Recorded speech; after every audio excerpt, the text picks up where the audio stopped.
경제와 정보를 생생하게 전달해드리는 경제와이드 이슈엔 오늘도 다양한 소식 준비했습니다. 간밤에 뉴욕 증시는 주요 기업들의 실적 발표에 힘입어 일제히 상승 마감했죠. 네, 다우지수, S&P 500, 나스닥까지 모두 상승했습니다. 특히 S&P 500이 0.7% 가까이 오르면서 사상 최고치를 경신했습니다.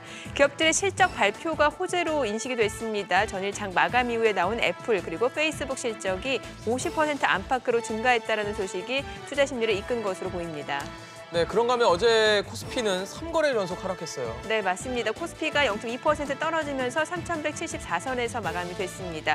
외국인과 기관이 동반 매도에 나서면서 시장 하락을 부추기는 양상이었습니다. 공매도 재개가 코앞으로 다가왔습니다. 불확실성이 투자 심리를 위축시킨 것으로 해석이 되고 있습니다. 잠시 후에 또 시장 전망, 전략까지 세워보도록 하겠습니다.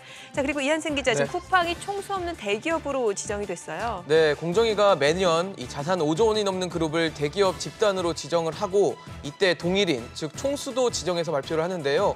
올해 최대 관심사는 쿠팡이었습니다. 공정위는 미국 국적의 김범석 의장을 총수로 지정할지 말지를 고민한 끝에 결국 김범석 의장이 아닌 쿠팡 법인을 동일인으로 지정을 했는데요. 이를 두고 특혜 논란이 일고 있습니다. 일각에서는 이참에 이 낡은 규제인 대기업 집단 지정 제도 자체를 없애자는 주장까지 나오고 있는데 과연 이 문제 어떻게 봐야 할지 이슈인 직설에서 짚어보겠습니다. 네, 그럼 먼저 기업 이슈부터 살펴보겠습니다. 장윤자 아나운서 소식 전해주시죠. 네, 장현재입니다. 개장 전 전일장 특징 업종 먼저 확인해 보겠습니다. 우선 철강주입니다. 철강주가 상승에 상승을 거듭하고 있습니다. 전장에선 철강 중소형주들이 급등했는데요. 최근 세계 경기 회복과 중국의 감산 정책으로 철강 시세가 상승한 영향을 받았습니다. 산업통상자원부에 따르면 현지 시간 28일 중국 칭다오항으로 수입된 철광석 현물 가격은 톤당 192.52달러로 최고치를 다시 한번 경신했습니다. 철강주에서 현대 B&G 스틸이 상한가를 경신해 종가는 27,000원이었습니다. 휴스틸이 16.5% 급등해 종가 17,250원이었고요. 동양철관도 15% 가까이 오르면서 1,650원에 장을 마쳤습니다.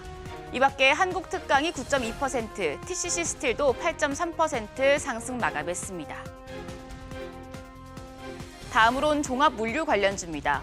종합물류 관련주는 화물 대란의 영향으로 오름세를 나타냈습니다.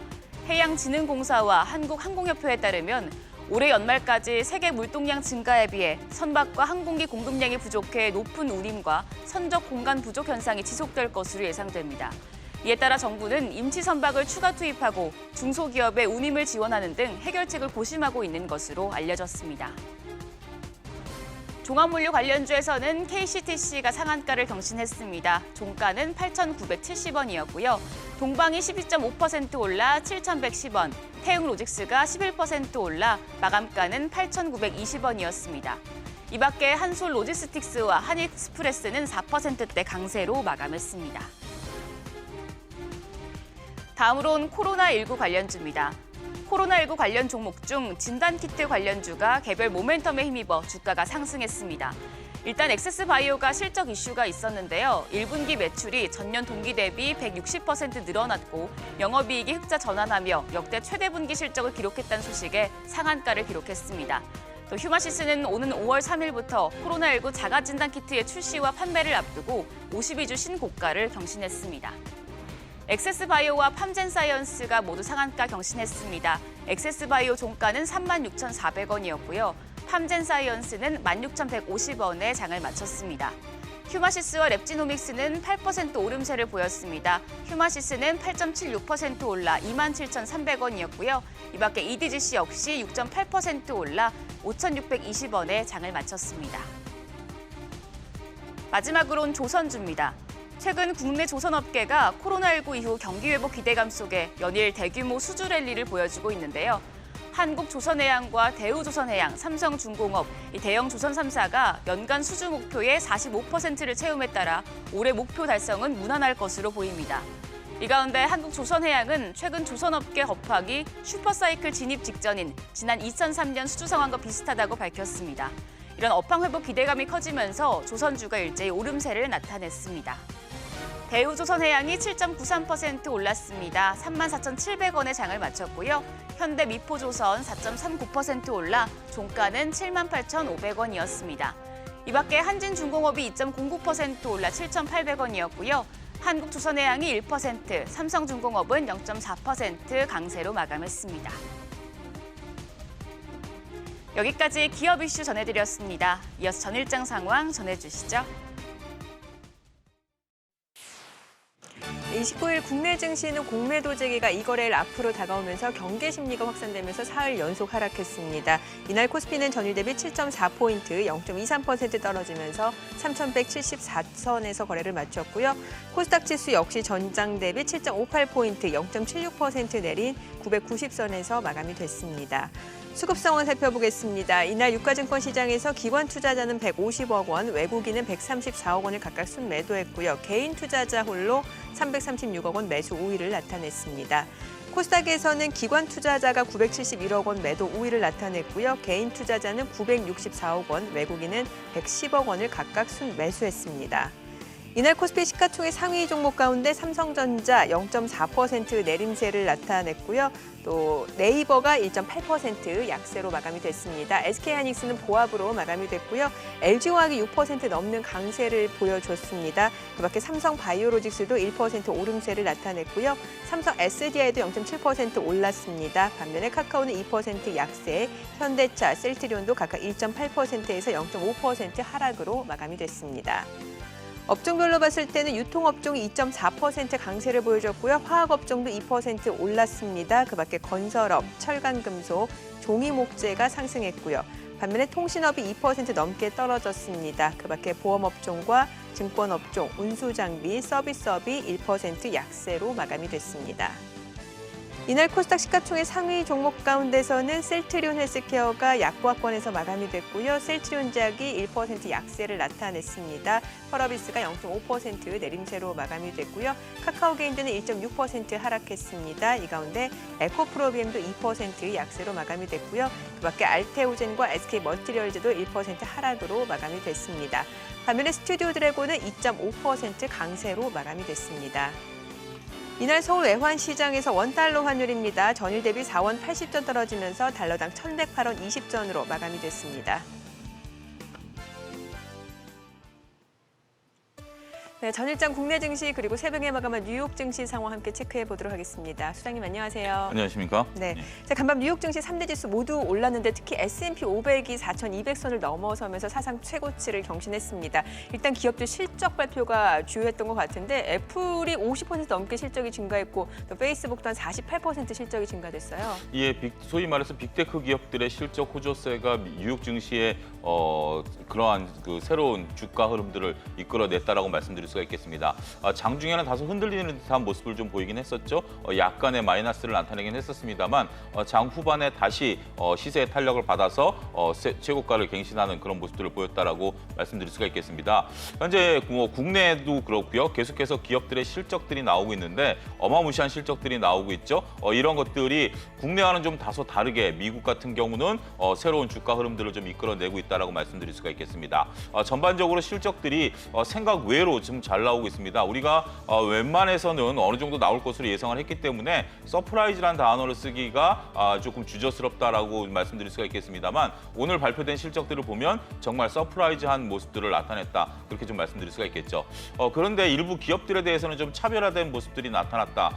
이렇게 좀 말씀드릴 수가 있겠는데 말씀하신 애플이라든지 페이스북은 주가가 올라갔습니다. 하지만 테슬라라든지 마이크로소프트 같은 경우는 주가가 좀 떨어지는 코실적에도 불구하고 상반된 모습을 보였다라고 말씀을 드릴 수가 있겠죠.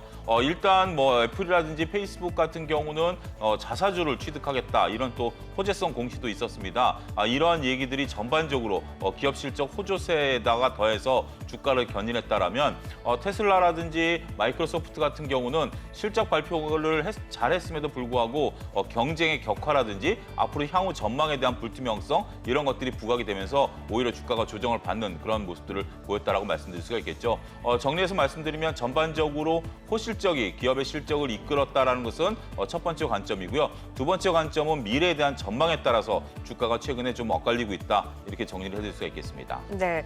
자, 그리고 미국 1분기 경제 성장률 속보치가 발표가 됐습니다. 6.4% 연율로 봤을 때 6.4% 증가로 나타났는데 물론 시장의 예상치는 6.5% 증가였습니다만 뭐 소폭 못 미치긴 했습니다만 그래도 1분기도 뭐 소비 회복에 힘입어서 경제가 탄탄하게 좀 성장이 되고 있다, 회복이 되고 있다. 이렇게 좀 긍정적이었던 것 같아요. 네, 그렇습니다. 6.5를 예상했다 6.4를 나오면 오히려 실망스럽지 않냐라고 우리가 과거에는 말씀드렸습니다만 지금 뭐 전반적인 분위기는 이 정도도 충분하다 이렇게 좀 볼 수 있는 거죠.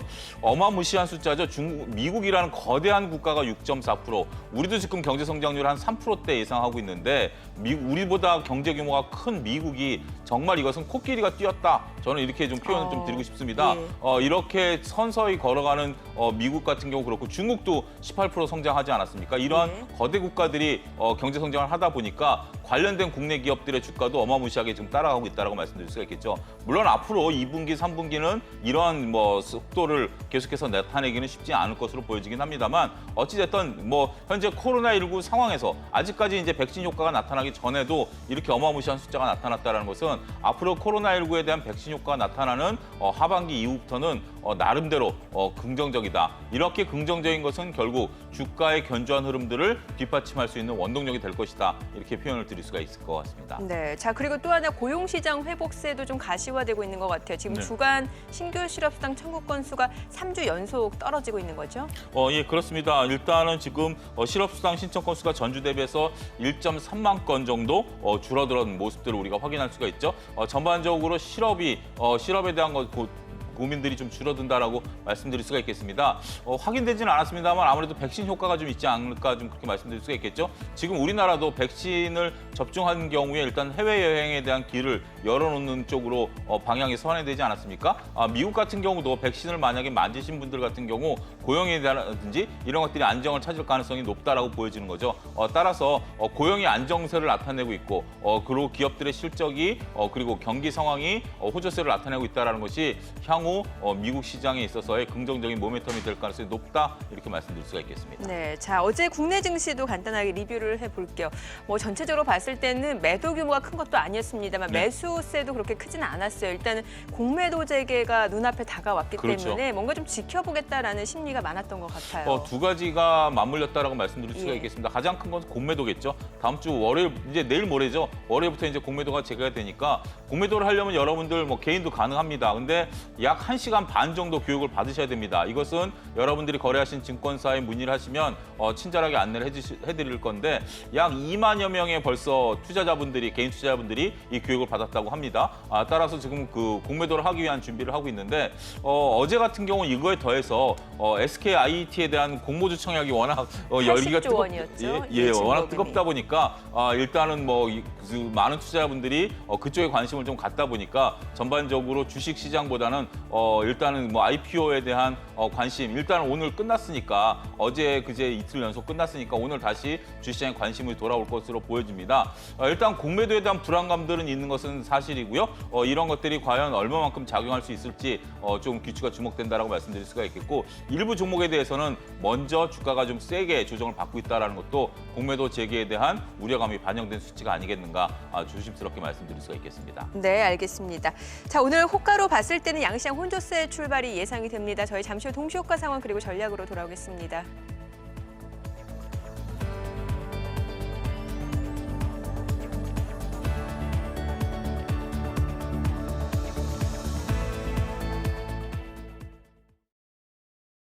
그럼 전문가 연결해서 개장 전 3분 전략 세워보겠습니다. 알파투자 신격호 수석 전화로 연결돼 있습니다. 수석님 안녕하십니까? 네, 안녕하세요. 네, 간밤 뉴욕 증시에서는 주요 기업들의 실적 호조에 경제 지표가 뒷받침되면서 일제 상승 마감했습니다. 특히 S&P 500 지수가 또 한 번 사상 최고치를 경신하기도 했는데요. 이렇게 경기 회복 기대가 커진 가운데 국내 증시는 또 연일 하락을 거듭하고 있는 상황입니다. 수석님께서는 오늘장 어떻게 전망하시나요? 네, 간밤에 미국 증시는 주요 기업들의 실적 호조에 S&P 500은 사상 최고치를 경신하며 3대 지수 모두 상승 마감했습니다. 우선 이번 주 국내 증시는 변동성이 정말 많았던 시장이었는데 최근 3,200선 돌파에 따른 부담감에 차익 실현 매물과 외인과 기관의 동반 순매도로 인해 사거래의 하락세를 보였기 때문에 많은 개인 투자자분들이 걱정하실 테지만 이 건강한 조정이라 보시면 되겠고 네. 실적 장세에 맞게 기업들의 호실적이 연이어 이어지고 있는 상황에서 하락장의 신호탄이란 보긴 힘들고요. 아무래도 5월에 있을 공매도의 영향으로 투자 심리가 위축되며 준비 단계다라고 할 수 있겠습니다. 공매도가 재개되더라도 일부 대형주가 대상이고 수출 실적 등을 감안해 본다면 이 지수 자체를 끌어내기는 힘들 것으로 보이기 때문에 큰 걱정은 하지 않으시되 준비만 잘 하신다면 문제 없을 것으로 보이고요. 마지막으로 SK 아이테크놀로지의 공모주 청약에 막대한 자금이 몰렸기 때문에 결국 유동성 자금이 증시에 다시 한번 유입될 수 있어 지수는 우상향해질 것으로 보고 있습니다. 네, 지금 수석님께서 말씀해 주신 것처럼 다음 주 월요일부터 부분 재개되는 공매도에 시장 투자자들이 관심을 갖고 있는데요. 투자자분들은 코스피 지수 자체의 타격보다는 보유하고 있는 종목들의 영향을 받지 않을까 우려가 큰 상황입니다. 종목 선별이 무엇보다 중요해 보이는데요. 오늘 장에서 관심 가져볼 종목 어떤 게 있을까요? 네, 우선 실적과 모멘텀을 중점으로 유심 있게 보셔야 할 업종 말씀드릴 텐데요. 최근 건설업계의 호황기라 해도 과언이 아닐 정도로 이 중소형 건설주들이 호실적을 발표했습니다. 아무래도 부동산 정책과 재건축 그리고 주택 공급 이슈가 계속해서 나와주고 있기 때문에 이 상승 탄력을 더 키워줄 수 있겠고요.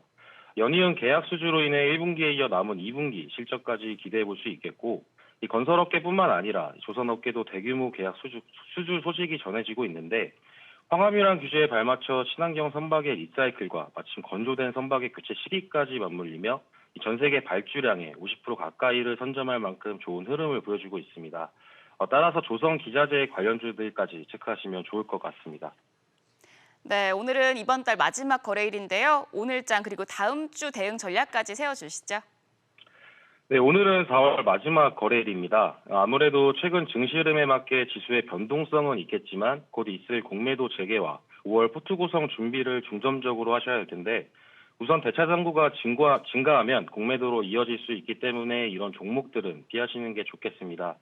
최근 투자 심리 위축으로 인한 종목별 차익 실현 매물 출회할 수 있으니 이 점 유심 있게 보셔야겠고요. 5월 포트 구성은 지수에 큰 영향 없이 묵묵하게 우상향해질 수 있는 실적주나 앞으로의 상승 탄력을 받을 수 있는 종목들 위주로 포트 구성 새롭게 하시는 걸 추천드리겠습니다. 네, 알겠습니다. 말씀 잘 들었습니다. 신격호 수석이었습니다. 지금까지 개장 전 3분 전략 세워봤습니다. 네, 통계청이 지난달 산업활동 동향을 발표했습니다. 생산과 소비, 투자 모두 전달보다 증가하면서 경기 회복세가 확대되는 모습입니다. 자세한 내용 취재기자 연결합니다. 정인영 기자. 네, 정인영입니다. 네, 산업 생산이 2달 연속 증가세를 이어가고 있다고요. 네, 통계청이 발표한 전체 산업 생산 지수는 112.6으로 전달보다 0.8% 증가했는데요. 광공업에서 생산이 줄었지만 서비스업과 건설업에선 생산이 늘었습니다. 산업 생산은 1월 0.5% 감소했다가 2월에 2.1%로 반등한 뒤 2달째 증가세를 이어가고 있습니다. 자세히 보면 시스템 반도체 부족으로 자동차 생산이 4.8% 줄며 광공업 생산이 전달보다 0.8% 감소했고요. 금융보험업도 3.1% 줄었습니다. 그러나 영업 제한 집합금지 완화로 숙박, 음식점 등의 생산이 8.1% 늘면서 서비스업 생산은 전달보다 1.2% 증가했는데요. 서비스업 생산은 2달 연속 증가세를 이어가고 있고 증가폭은 지난해 6월 이후 최대입니다. 설비 투자는 전달 대비 보합세를 보였고 건설 투자는 0.4% 증가했습니다.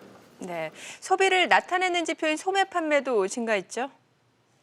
네, 날씨가 따뜻해지고 사회적 거리 두기도 완화되면서 외부 활동이 증가한 영향이 큰데요. 의복 등 준내구재가 9.1%, 화장품 등 비내구재가 1.5% 판매가 늘면서 소매 판매가 전달보다 2.3% 증가했습니다. 증가폭은 7개월 만에 최대입니다. 현재 경기를 나타내는 동행지수 순환 변동치는 전월보다 0.5포인트 오른 100.2였고 앞으로의 경기를 예측하는 선행지수 순환 변동치는 0.2포인트 오른 103.1로 10개월 연속 상승했습니다. SBS 비즈 정윤영입니다.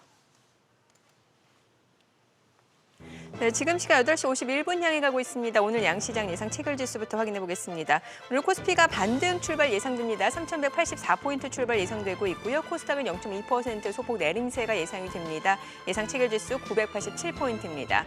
시가총액 상위 종목 예상 체결가 보겠습니다. 삼성전자가 오늘 0.6% 오름세가 예상이 됩니다. 이렇게 되면 나흘 만에 반등을 보이게 되는 거고요. 지금 예상 체결가 82,200원으로 나타나고 있습니다. SK하이닉스 역시 오늘 장에서는 0.38% 소폭 반등 출발 예상됩니다. 예상 체결가 13만 500원이고요. LG화학입니다. 어제 6% 강세를 보여줬었고 오늘 추가적으로 0.3% 오름세가 예상이 되면서 예상 체결가 95만 4천 원으로 나타나고 있습니다. 최근 외국인과 기관의 러브콜이 이어지면서 LG화학 주가 강세를 보여주고 있는 상황이고요. 이 가운데 네이버는 보합 출발 예상됩니다. 예상 체결가 36만 6,500원으로 나타나고 있습니다. 자, 그리고 어제 1% 상승했던 삼성바이오로직스 오늘은 차익 실현 물량이 나오면서 0.6% 하락 출발 예상이 됩니다. 예상 체결가 79만 5천 원으로 나타나고 있고요. 그밖에 카카오, 현대차, 삼성 SDI 모두 보합 출발 예상됩니다. 셀트리온 오늘 반등이 예상이 됩니다. 다만 반등폭은 다소 제한적일 것으로 보이네요. 예상 체결가 26만 9,500원으로 나타나고 있고요. 어제 경기 민감주 위주로 강세가 나타났었죠. 철강주, 조선주, 해운주 흐름도 체크를 해보도록 하겠습니다. 철광석 가격이 계속해서 강세 흐름을 이어가고 있습니다. 그에 따라 역시 또 실적에도 많은 긍정적인 영향을 기대해 볼 수 있다는 분석이 나오고 있고요. 포스코가 어제 상승을 했었고 오늘 또 추가적으로 1.2% 오름세가 예상이 됩니다. 현재 예상 체결가 37만 7,500원으로 나타나고 있고요. 현대제철도 0.5% 올라갈 걸로 보입니다. 예상 체결가 5만 8,700원. 자, 그리고 KG 동부제철은 5.7% 강세가 예상이 되죠. 예상 체결가 22,100원이고요. 동국제강도 2.5% 상승 출발 예상이 되고 있습니다. 자, 조선주도 확인해 보죠. 한국조선해양 오늘 1.6% 추가적으로 상승 출발 예상됩니다. 예상 체결가 15만 3천 원이고요. 현대 미포조선도 2% 가까운 강세가 예상이 됩니다. 이미 어제장까지도 나흘 연속 상승세를 이어갔었죠. 오늘 예상 체결가 8만 원으로 나타나고 있고요. 삼성중공업도 1.2% 상승 출발 예상되면서 예상 체결가 7,500원. 대우조선해양도 역시 3만 5천 원 예상 체결가 나타나고 있습니다. 자, 해운주도 체크해 볼게요. 대한해운이 3.6% 강세 흐름을 이어갈 걸로 보입니다. 닷새 연속 상승세를 이어갈 걸로 보이면서 예상 체결가 3,400원으로 나타나고 있고요. HMM도 소폭 올라갈 걸로 보입니다. 예상 체결가 4만 원. 그리고 펜오션도 1.2% 강세 예상되면서 예상 체결가 7,300원으로 나타나고 있습니다. 전반적으로 오늘장에서도 경기 민감주 위주로 다시 한번 매기가 좀 쏠릴 것으로 예상이 되고 있고요. 증권주도 오늘장에서는 동반 강세가 예상이 됩니다. 지금 보시게 되면 하나투자증권이 2% 반등이 예상이 되면서 예상 체결가 5,100원이고요. NH투자증권도 2% 상승이 예상이 됩니다. 예상 체결가 12,500원이고 삼성증권, 미래에셋증권도 1% 안팎의 오름세가 예상이 됩니다. 지금 보시다시피 또 금융주의 상승 출발도 예상이 되네요. KB금융이 1% 상승 출발 예상되면서 예상 체결가 54,500원 그리고 하나금융지주, 기업은행까지도 소폭 올라갈 걸로 보입니다. 자, 이제 개장까지 한 6분가량 남았습니다. 다시 한번 체크포인트 좀 전략을 세워보도록 하죠. 그래도 앞서 말씀드린 대로 공매도 재개 이제 다음 주 월요일부터 시작이 되고 이렇게 되면 그동안 많이 올랐던 종목들 위주로 이 공매도 세력의 타깃이 될 수 있다는 전망이 나오기 때문에 이 제약바이오 섹터 같은 경우는 조금 피해야 된다는 의견이 많았거든요.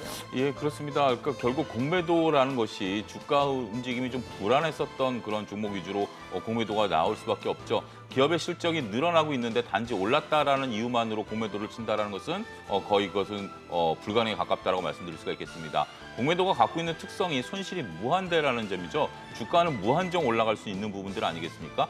따라서 그런 부분들 때문에 기업의 실적이 약할수록 공매도의 타겟이 된다라고 좀 말씀드릴 수가 있겠습니다.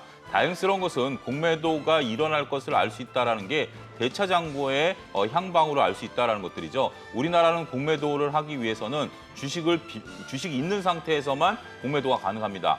따라서 주식이 없을 경우에 소위 말해서 대차, 주식을 빌려놓은 다음에 이것을 가지고 공매도를 시행해야 된다라는 점이죠. 물론 대차장고 이꼬르 공매도 수량이다라고 도식적으로 볼 수는 없습니다만 대차를 해놓은 상태에서만 공매도를 할 수밖에 없기 때문에 그리고 과거에 이제 외국인과 기관 같은 경우 대차를 안 하고 공매도를 하는 불법을 저질렀었던 좀 어폐가 있었죠. 하지만 이참에 그런 부분들을 확실히 바로잡겠다라는 게 정부 당국의 의지이기 때문에 공매도를 하기 위해서는 대차 잔고가 늘어나는 것들을 확인하셔야 된다라고 말씀드릴 수가 있겠고, 역으로 공매도를 여러분들이 안 하신다 하더라도 대차 잔고가 늘어나는 종목에 대해서는 상승의 탄력의 제어를 받을 수가 있기 때문에 조심하게 접근하셔야 된다. 이렇게 정리를 해드릴 수가 있겠습니다. 네, 그렇게 치면 사실 제약바이오는 이미 좀 공매도와 관련해서 좀 악재가 또 반영된 부분이 있는 게 그동안 좀 올랐다가 다시 한번 좀 주가가 내림세를 나타냈거든요. 그렇죠. 최근에 또 문제가 되고 있는 게 뭐 진단키트라든지 예. 이런 종목들이 좀 올라가고는 있는데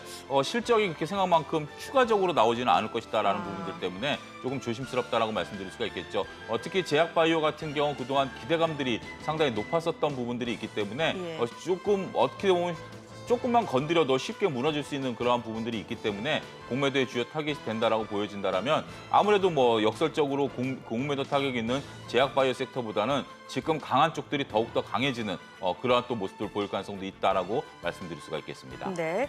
자, 그리고 테슬라와 맞물려서 2차 전지도 좀 제가 여쭤보고 싶은 게 네. 테슬라 같은 경우는 뭐 1분기 실적이 좋았습니다만 뭐 뚜껑을 열어보니까 탄소 배출권 판매라든지 그렇죠. 비트코인 투자로 돈을 벌었기 때문에 맞습니다. 내용이 그렇게 좋지 않다라는 얘기가 나오면서 예. 주가가 떨어지고 예. 뭐 테슬라뿐만 아니라 중국 전기차 3인방 뭐 니오 샤오펑도 많이 떨어졌잖아요.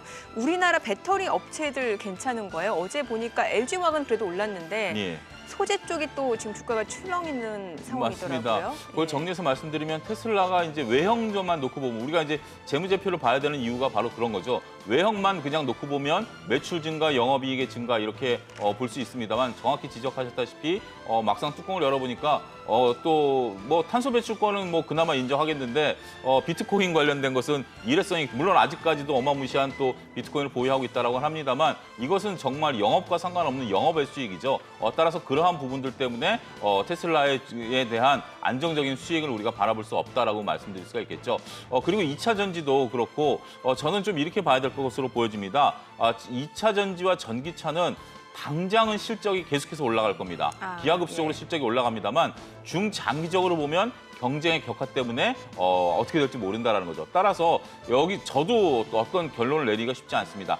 단기적으로는 기업의 이익이 증가합니다만 우리가 오버행 이슈라고 그러죠. 앞으로 경쟁이 격화될 것으로 본다라면 지금 선뜻 투자하기가 쉽지 않다라는 겁니다. 따라서 단기 트레이딩 관점에서 접근하시는 분들의 입장에서는 투자가 유망합니다만 나는 앞으로 뭐 3년, 5년, 10년 2차 전지와 전기차가 대세가 될 것이니까 투자를 할 것이야 라고 본다라면 약간 조심스럽다라는 거죠.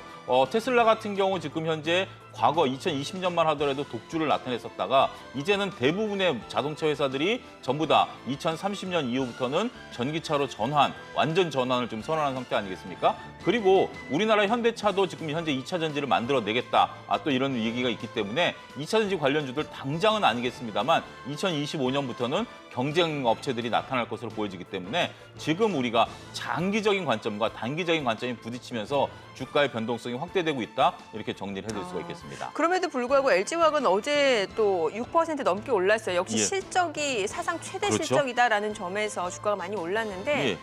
그러면 LG화학은 어떻게 전략을 LG화학은 외국인들이 참 좋아하는 주식인 예. 것 같아요. 기관도 상당히 좋아하고 LG화학은 지금은 정말 우리가 소위 말해서 짬짜면이다 저는 이렇게 표현을 좀 드릴 수가 있겠는데 짜장면도 있고 짬뽕도 있고 둘 다죠. 화학 분야도 어마무시한 실적이 나왔고 예. 그동안 실적이 적자였었던 2차 전지도 어마무시한 실적이 나왔다라는 거죠. 네. 따라서 하반기 때는 물론 에너지 솔루션에 대한 IPO가 있겠습니다만 결국 이렇습니다. 단기적으로 볼 때는 이렇게 실적이 어마무시하게 나오고 장기적으로 보면 LG화학도 LG 에너지 솔루션으로 분사가 될 것으로 보이긴 합니다만 따라서 단기 트레이딩 관점에 있어서는 여전히 접근은 유효하다. 하지만 장기는 조금 어렵다. 이런 것들에 따라서 여러분들이 타이밍을 잘 맞추시는 이런 접근 방법이 유효하다. 이렇게 정리를 해드릴 수가 있겠습니다. 코스닥이 어제 천선이 좀 무너졌는데 어떨까요? 좀 이게 5월 3일 지나고 나면은 어느 정도 방향을 좀 잡을까요? 조금 조심스럽다라고 말씀드릴 수가 있겠습니다. 앞서 우리가 제약바이오를 언급을 했다시피 코스닥 같은 경우 그런 부분들에 대한 어떤 부담감들 상존해 있다라는 것들 때문에 무너졌기 때문에 5월 3일 이후부터 방향성을 다시 한번 봐야 되지 않을까 말씀드릴 수가 있겠습니다. 예, 알겠습니다. 자, 오늘 주말을 앞둔 금요일입니다. 과연 오늘 장에서는 어떤 흐름이 전개되는지 국내 증시 개장하겠습니다.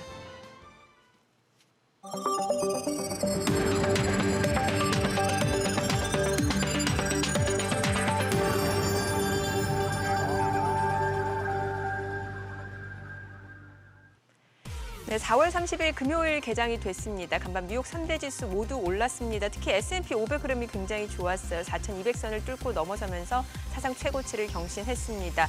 일단 기업들 실적이 굉장히 좋았죠. 애플이 54% 매출이 증가가 됐고요. 페이스북도 48% 매출이 증가가 됐습니다. 그에 따라 주가도 좀 많이 오르는 모습이었고 여러 가지 경기 지표도 좋았습니다. 1분기 미국 경제 성장률 소폭치가 연율 6.4% 증가로 나타났습니다. 경기가 소비 회복에 힘입어서 빠르게 증가가 회복이 되고 있고 뿐만 아니라 고용시장 회복세도 가시화되고 있다는 점에서 투자 심리를 이끈 것으로 보입니다. 다만 국내 증시 이제 다음 주 월요일부터 공매도 재개를 앞두고 관망 심리 또 경계 심리가 좀 확산되고 있는 양상이죠. 자, 과연 오늘 장에서는 어떤 흐름 나타나는지 출발 지수 보겠습니다. 현재 코스피입니다. 강보합권이네요. 3,175포인트. 아직까지는 뚜렷한 방향을 나타내지 못하는 상황이고요. 코스닥은 0.3% 반등을 보여주고 있습니다. 993포인트입니다. 시가총액 상위 종목 시초가 보겠습니다. 삼성전자가 오늘 0.3% 상승세를 나타내고 있습니다. 82,000원이고요. SK하이닉스는 0.38% 떨어집니다. 129,500원에 거래되고 있고요. 네이버가 0.6% 내림세고요. LG화학 어제 6% 강세를 보여줬었고 오늘은 차익 실현 물량이 나오는 것 같습니다. 0.4% 하락으로 947,000원입니다. 이 가운데 삼성전자 우선주 올라가고 있고요. 오늘은 전반적으로 지금 시가총액 상위권 종목 내에서는 지금 하락하는 종목들이 조금 더 우세한 것으로 보입니다. 자, 오늘 보게 되면은 어제 많이 올랐던 철강주 또 해운주, 조선주 흐름도 지금 보시게 되면은 혼조세가 좀 이어지고 있는 상황인데 포스코는 오히려 0.8% 내림세를 나타내고 있어요. 지금 하루 만에 다시 하락하고 있는 상황이죠. 36만 9,500원. 현대제철은 0.6% 올라갑니다. 자, 이렇게 되면은 6거래일 연속 상승세고요. 동국제강이 1.5% 상승세입니다. 26,400원. KG 동부제철이 굉장히 탄력적으로 올라갑니다. 3.8% 상승으로 21,800원에 거래가 되고 있고요. 오늘은 조선주름도 굉장히 좋습니다. 한국조선해양이 지금 3% 상승 중입니다. 15만 5,500원이 상황이고요. 이틀 연속 상승세로 또 외국계 창구에서 빠르게 매수 주문이 들어오고 있습니다. 일단 외국인의 러브콜이 이어지고 있는 모습이고 현대 미포조선도 3.5% 상승세입니다. 81,100원에 거래되고 있고요. 삼성중공업도 1.6% 상승세. 오늘 조선주 전반적으로 대우조선해양까지도 1.7% 상승세. 수급적으로 봤을 때 지금 외국인들이 빠르게 지금 매수를 하고 있는 상황이고 해운주도 오늘 상승 중입니다. 대한해운이 1.5% 올라갑니다. 3,330원이고 HMM도 소폭 올라갑니다. 그리고 페노션도 0.6% 상승으로 7,260원에 거래가 되고 있습니다. 자, 그리고 지금 앞서 저희가 증권주도 호가에서는 괜찮았었죠. 하나투자증권, NH투자증권 모두 1.5%에서 2% 상승 중입니다. 각각 5,060원, 12,450원에 거래되고 있고요. 삼성증권, 유한타증권도 각각 0.6%에서 0.4% 상승 중입니다. 그밖에 미래에셋증권, 그리고 키움증권도 오름세가 이어지고 있는 상황입니다. 오늘은 뚜렷하게 주도주가 있기보다는 종목별로 혼조세 또 업종별로도 희비가 상당히 엇갈리고 있는 모습입니다. 아무래도 다음 주 5월 3일 공매도 재개를 앞두고 좀 경계 심리가 커지고 있는 모습이고요. 코스닥 시가총액 상위 종목 시초가도 보겠습니다. 지금 코스닥 같은 경우는 시가총액 상위권이 대부분의 종목이 제약바이오인데 오늘 많은 종목이 떨어집니다. 지금 셀트리온 헬스케어가 보합권이고요. 셀트리온 제약은 0.7% 떨어집니다. 그리고 카카오 게임즈도 내림세입니다. 1% 넘게 떨어지면서 53,800원이고 에코프로비엠도 지금 하락세 그리고 펄어비스는 상승 중이네요. 지금 강보합권이네요. 56,700원에 거래되고 있고요. 어제 시가총액 10위권 내에서 유일하게 상승했던 스튜디오 드래곤 오늘도 강세 흐름은 이어지고 있습니다. 대표적으로 OTT 업체라고 보시면 돼요. 지금 2.8% 상승 중입니다. 103,500원에 거래가 되고 있습니다. 순환매 양상으로도 보실 수 있을 것 같고요. 지금 시간 9시 4분 지나가고 있습니다. 수급 상황도 확인을 해보도록 하죠. 오늘 유가증권 시장에서는 개인 투자자 그리고 외국인이 사주고 있습니다. 개인은 872억 원 매수 5위고 외국인은 41억 원 순매수입니다. 기관은 지금 926억 원 매도 우위를 나타내고 있고요. 지금 조금 전 또 바뀌었습니다. 외국인이 매도로 좀 전환이 됐고 기관도 매도 규모가 조금 더 커졌습니다. 1,000억 원 넘게 물량을 내놓고 있는 상황입니다. 개인 투자자율로 1,152억 원 매수 우위를 나타내고 있는데 오늘 개인이 사고 있는데 업종별로 봤을 때 외국인은 전기전자에서는 순매수고요. 화학 섹터에서도 외국인은 매수 우위를 나타내고 있습니다. 그밖에 금융 섹터에서도 외국인은 순매수를 보여주고 있고 다만 전기전자, 화학에서 기관은 매도 우위로 대응을 하고 있고요. 개인 투자자, 전기전자, 의약품, 화학 모두 순매수 보여주고 있고요. 운수장비에서도 개인 투자자는 매수 우위 나타내고 있습니다. 지금 보시다시피 업종별 흐름을 봤을 때는 증권, 은행, 금융 섹터의 상승세가 이어지고 있고요. 운수창고도 오늘 올라가고 있는 상황입니다. 코스닥 수급도 확인해 보겠습니다. 코스닥 쪽에서도 역시 개인 투자자 홀로 순매수입니다. 지금 206억 원 매수 우위를 나타내고 있고요. 외국인과 기관은 각각 179억 원, 25억 원 매도 우위를 보여주고 있습니다. 지금 시각 9시 5분 지나가고 있습니다. 환율 체크해 보도록 하죠. 최근에 달러 대비 원화가 좀 강세를 보여주고 있는데요. 오늘은 소폭 올라갑니다. 출발 자체는 하락이네요. 20전 떨어진 1,108원에 지금 개장이 됐습니다. 자, 다시 한번 시장 상황을 좀 체크해보면서 전략을 세워보도록 하죠. 수급적인 부분을 좀 여쭤볼게요. 네. 개인 투자자만 계속해서 사기에는 지금 시장이 탄력적으로 올라가기 좀 역부족입니다. 개인뿐만이 아니라 뭐 메이저 수급까지 좀 들어와 줘야 그렇죠. 이게 시장이 빠르게 올라갈 텐데 어떻게 봐야 될까요? 일단 메이저들이 조금 빠지니까 예. 수급들이 좀 빠지죠. 오늘 뭐 개인들 투자자들은 어제보다는 좀 강합니다. 뭐 앞서도 잠깐 언급드렸다시피 어제 같은 경우 이제 IPO 때문에 좀 아무래도 정신이 개인 투자자분들이 좀 한쪽으로 이제 쏠렸다라면 오늘은 이제 다시 한번 뭐 이쪽 시장에 집중하다 보니까 개인 투자자분들께서 지금부터 1,000억 넘게 지금 아침부터 사고 있는데요. 전반적으로 봤을 때 일단은 뭐 외국인과 기관이 좀 들어와줘야, 그러니까 결국 우리가 3,200선, 3,100선에서 손바뀜이 일어나줘야만 뚫을 수 있다라는 거죠. 우리가 3,200선을 다시 올라가는 날도 외국인과 기관들이 들어왔기 때문에 그걸 뚫었던 것을 제가 기억을 합니다. 그런 것처럼 메이저 수급이 좀 들어와 줄 때까지는 당분간 시장은 좀 조심스럽다라고 말씀드릴 수가 있겠고, 그들도 지금 현재 공매도 재개에 따른 변동성이 어떻게 될지는 아직 모르기 때문에 좀 조심스럽게 관망세를 유지하고 있다라고 좀 말씀드릴 수가 있겠죠.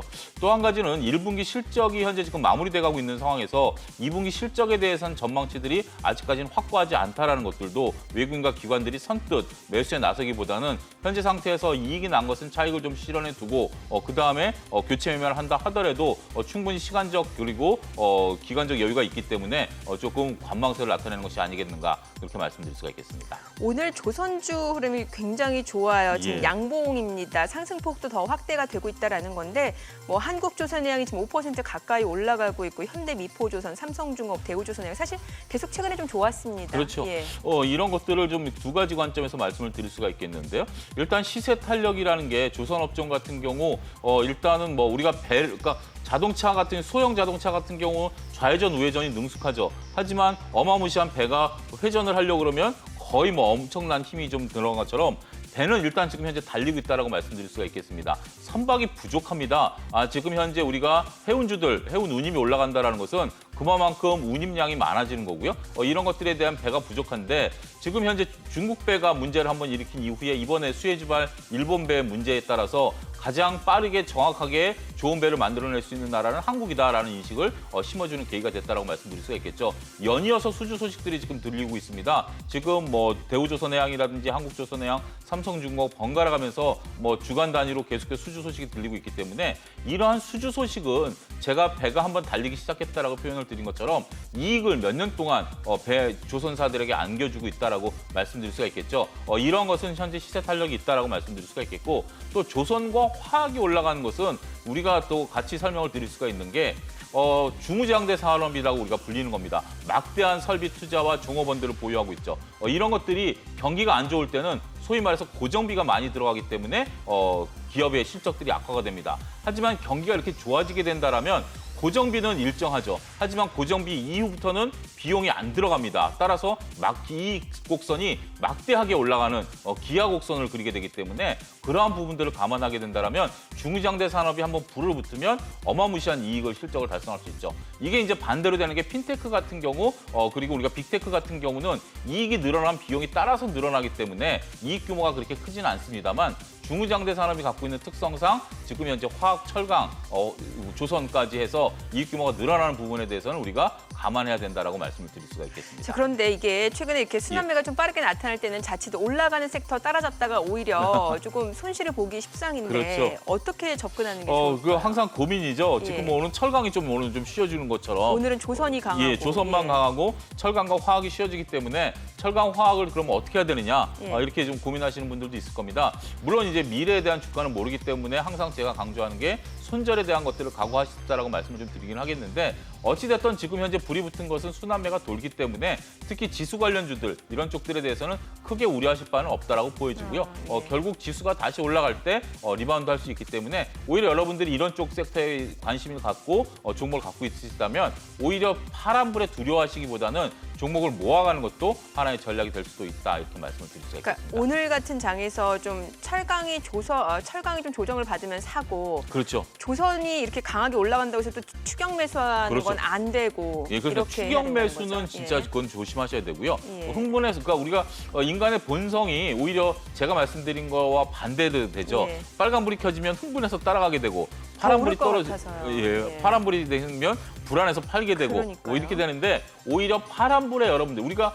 워렌 버핏을 필두로 해서 많은 투자자들이 얘기하는 게 주가가 쌀 때 사라는 거 아니겠습니까? 쌀 때 사라는 것은 주가가 조정을 받을 때이기 때문에 파란불에 사시고 빨간불이 왔을 때는 오늘 조선주를 갖고 계신 분들은 물론 뭐 기분이 되게 좋으시겠습니다만 편입을 시키려고 하시는 분들 놓쳤다. 다음 템포를 내가 노리자. 이렇게 좀 여유를 가지시는 것도 좋은 전략이 될 수도 있다. 지금 조금 오늘 지금 벌써 대우조선의 6%, 한국조선의 5% 나라면 장중에 올라간 것으로 봤을 때는 조금 과할 수도 있기 때문에 조금 한 템포 쉬시는 것도 전략이 될 수 있다라고 말씀드릴 수 있겠습니다. 근데 그렇게 좀 떨어지는 종목을 본다라고 하면은 기존의 성장주로 분류되던 반도체라든지 2차 전지, 플랫폼 관련주 오늘 다 떨어져요. 최근에 네, 계속해서 주가가 그렇습니다. 맥을 못 추는데요. 예, 뭐 이런 것들은 제가 볼 때는 다시 한번 그러니까 이게 향후 성장성이 있느냐라는 부분들이죠. 우리가 금융주 같은 경우도 조정을 받다 다시 올라갔고 조선주도 얼마 전에는 조정을 받다 다시 올라온 그렇죠. 것처럼 이런 섹터들은 좀 나쁘지 않을 것으로 보여집니다. 하지만 앞서 우리가 언급드렸다시피 제약바이오라든지 이렇게 좀 시세 탄력이 좀 둔화되는 이번에 어닝 서프라이즈가 나오지 않은 쪽들에 대해서는 조심스럽다. 지금 삼성전자나 SK하이닉스 같은 경우 서프라이즈라는 단어를 쓰지는 않았습니다만 어닝이 좋게 나온 거 아니겠습니까? 그런 부분들에 대해서는 믿고 투자하시는 것도 전략이 될 수 있다라고 말씀드릴 수가 있겠습니다. 이런 반도체 섹터요. 그렇습니다. 반도체 예, 예. 섹터는 계속해서 업황 호조세를 나타낼 것으로 보여지기 때문에 우리가 가장 손쉽고 편하게 표현이 좀 어폐가 있습니다만 믿고 매수할 수 있는 우리나라 같은 경우 반도체 산업이 결국 지수를 이끌 수밖에 없기 때문에 외국인과 기관도 무조건 편입을 시켜야 되고요. 따라서 반도체에 대해서는 믿고 투자하셔도 된다라고 말씀드릴 수가 있겠습니다. 그럼 카카오나 네이버와 같은 플랫폼은 어떤가요? 카카오는 뭐 얼마 전에 그 액면 분할하고 나서는 굉장히 뜨거웠다가 지금 또 여기가 그렇죠. 좀 식은 양상인데. 예, 뭐 액면 분할이 이슈가 됐다라는 것은 당일날만 이제 그렇게 되고 그대로 조정을 좀 받고 있는데요. 카카오 같은 경우 여러분들 이렇게 생각하셔야 됩니다. 카카오 좋다라는 걸 모르시는 분들은 없을 거예요. 그리고 카카오 뱅크라든지 다양한 기업들이 IPO도 또 모르시는 분들, 예. 모르시는 분들도 없고요. 모르시는 분이 없다라는 것은 이미 저는 주가에 반영이 돼 있는 부분들이 일정 부분 있다라고 말씀드릴 수가 있기 때문에 지금 공격적으로 매수하시기보다는 보유하고 계신 분들 입장에서는 서둘러 매도하실 이유는 없습니다만 신규로 편입하시는 분들에 대해서는 이미 다 알려진 재료에 대해서는 다소 조심스럽게 보수적으로 접근해야 되지 않을까도 말씀드리도록 하겠습니다. 플랫폼에 대해서는 조금 보수적으로 보시는 거네요. 예, 좀 그렇습니다. 우리가 너무 좀 그 이익들을 좀 땡겨온 부분들이 좀 있다라고 말씀드릴 수가 있겠고 현재 미국 시장에서도 자사주 외에는 특별하게 모멘텀이 좀 없는 상황 아니겠습니까? 그러한 부분들 보고 우리나라 같은 경우 이제 막 성장 단계에 있고 특히 이제 OTT 분야 같은 경우도 디즈니 플러스가 또 들어오면서 우리나라 맞아요. 넷플릭스하고 유튜브하고 아프리카 TV가 또 경쟁 구도로 들어가는 이러한 모습들을 보이고 있기 때문에 언제 어떻게 또 경쟁 구도가 드러날 수 있다라는 부분들을 감안하게 된다라면 쉽지 않은 투자 전략을 좀 펼치셔야 되지 않을까 말씀드릴 수가 있겠습니다. 예, 저 유통주 흐름 굉장히 좋거든요. 네. 롯데쇼핑이 2% 올라가고 12만 6천 원, 신세계가 3% 상승 중입니다. 30만 9천 원이고 현대백화점, 호텔신라 다 1% 올라가는데 미국에서도 보면 지금 소비 회복세가 나타나고 있고요. 그렇습니다. 이게 또 코로나 백신 빠르게 접종이 확대가 되면은 뭐 경기 회복, 소비 회복은 기대할 수 있는 부분인 그렇습니다. 거잖아요. 여기에 예. 덧붙여서 여행주 같은 경우도 지금 오늘 올라가고 있는데요. 미국 같은 경우 7월 4일 독립기념일을 코로나 백신 독립의 날로 선포하겠다라는 뉴스가 또 어제 있었습니다. 예. 그런 뉴스들이 전반적으로 미국에 있어서 호조세를 나타내고 있고 우리도 지금 현재 그 코로나19 물론 아스트라제네카에 대한 부분들도 일부 있습니다만 코로나19 백신을 접종하고 2주가 지나고 나면 5월 5일부터 해외여행을 다녀오신 분들에 대한 면제가 또 시행되지 않습니까? 지금 또 정부에서는 코로나19 백신을 독려하기 위해서 순번과 상관없이 예약을 좀 걸어놓게 된다라면 뭐 그렇게 예약해 놓으시고 못 오시는 분들이 있기 때문에 순번과 상관없이 연령대도 상관없이 접종 가능하다라는 것을 어제 언론을 통해서 대대적으로 보도를 했거든요. 그런 부분들을 보면 코로나19 백신 효과, 정부에서는 그걸 믿는다라고 얘기를 하고 이런 것들을 통해서 지금 당장 조금 전에 나온 속보를 보니까 5인 이상 거리 두기는 3주간 연장한다라고는 됐습니다만 당장은 코로나19가 지금 700명대로 늘어나면서 걱정스럽긴 합니다만 우리가 이제 여름을 지나고 가을서부터는 모든 것이 풀릴 가능성이 있다라고 보여지고요. 그렇게 된다라면 말씀하신 백화점이라든지 물론 호텔 신라 같은 경우는 오늘은 이제 지배구조 이슈가 있긴 하겠습니다만 전반적으로 여행이라든지 이런 섹터들에 대해서는 미래를 바라보고 선취매를 한다라면 조금씩 담아가도 좋은 전략이 될 가능성이 높다라고 말씀드릴 수가 있겠습니다. 네. 자동차 3인방 주가도 좀 여쭤볼게요. 네. 사실 뭐 현대차, 현대모비스, 기아차, 뭐 테슬라와 저희가 많이 비교를 하면서 그렇죠. 주가 분석을 해드렸는데 최근에는 오히려 좀 관심 밖으로 멀어진 경향이 있거든요. 예. 워낙 지금 뭐 철강, 화학이 그러니까요. 워낙 움직이다 보니까 자동차가 조금 쉬어가는 모습들을 좀 보여주고는 있습니다만 저는 이럴 때도 자동차는 오히려 테슬라보다 경쟁력이 있다라고 저는 좀 말씀드리고 싶어요.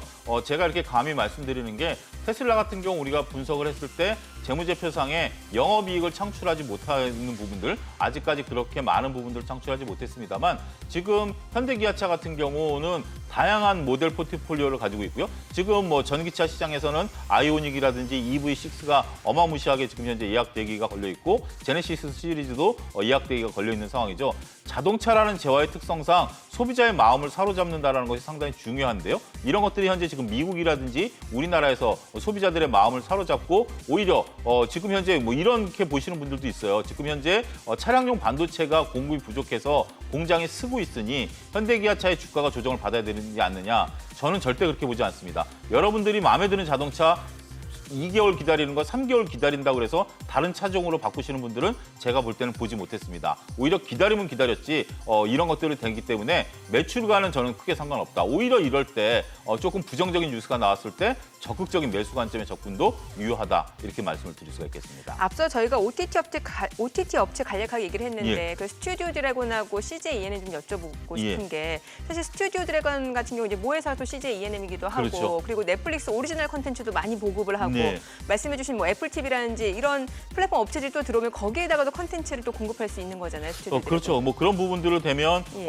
가능성이 충분히 있다고 말씀드릴 수가 있겠죠. 뭐 디즈니 플러스라든지 뭐 현재 지금 다양한 부분들이 내려오고 있고 이런 것들에 대해서 다양한 채널들에 따라서 선호도들이 또 늘어날 가능성이 있기 때문에 여러분들이 이제 그 채널들을 잘 살피셔야 되겠습니다. 과연 채널이 늘어남으로써 공급에 따른 비교 우위를 나타낼 수 있는 기업이냐 아니면 채널이 들어옴으로써 오히려 비교 열의에 나타낼 수 있느냐라는 부분들인데 오늘 게임주들이 오히려 지금 좀 하락 조정세를 받고 있죠. 예. 전반적으로 봤을 때 이런 OTT 업체들이 올라가면서 게임주들이 조정을 받으면 똑같은 시간 대비해서 어느 쪽에 효용성이 높느냐라는 부분들로 접근을 하시는 분들도 있는 것 같습니다. 예. 따라서 그러한 부분들에 우리가 여러분들 내용을 잘 아시니까 오늘 전자결제 관점 좀 나름대로 강합니다만 이렇게 서로 비교에 따라서 상대적으로 올라가는 업종이 있는가 하면 비교 열의에 있는 업종은 상대적으로 떨어진다는 점에 있어서 주식시장이 정확히 현명하게 반영하고 있다 이렇게 설명을 드릴 수가 있겠습니다.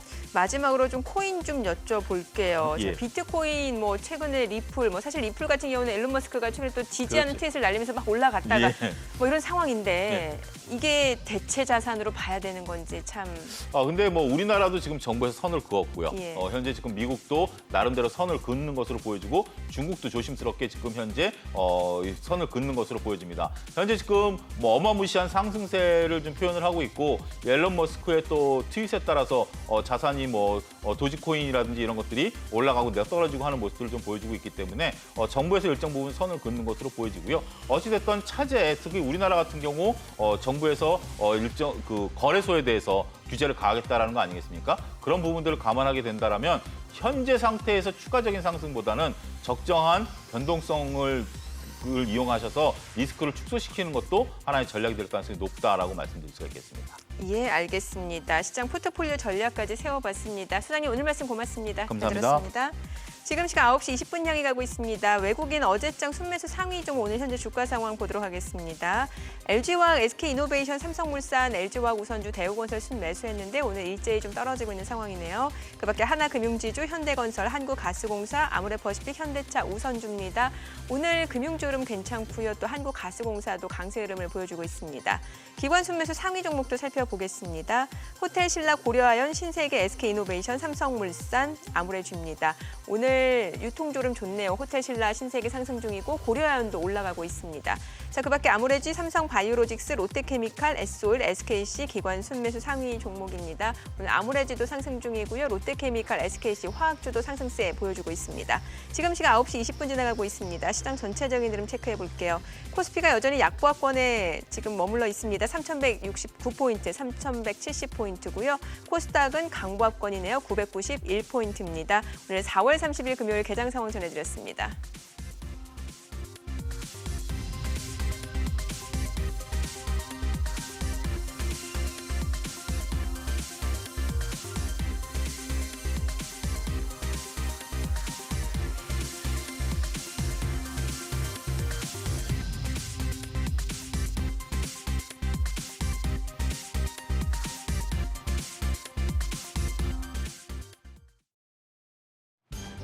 이슈의 흐름을 살펴보는 핫이슈 키워드 시간입니다.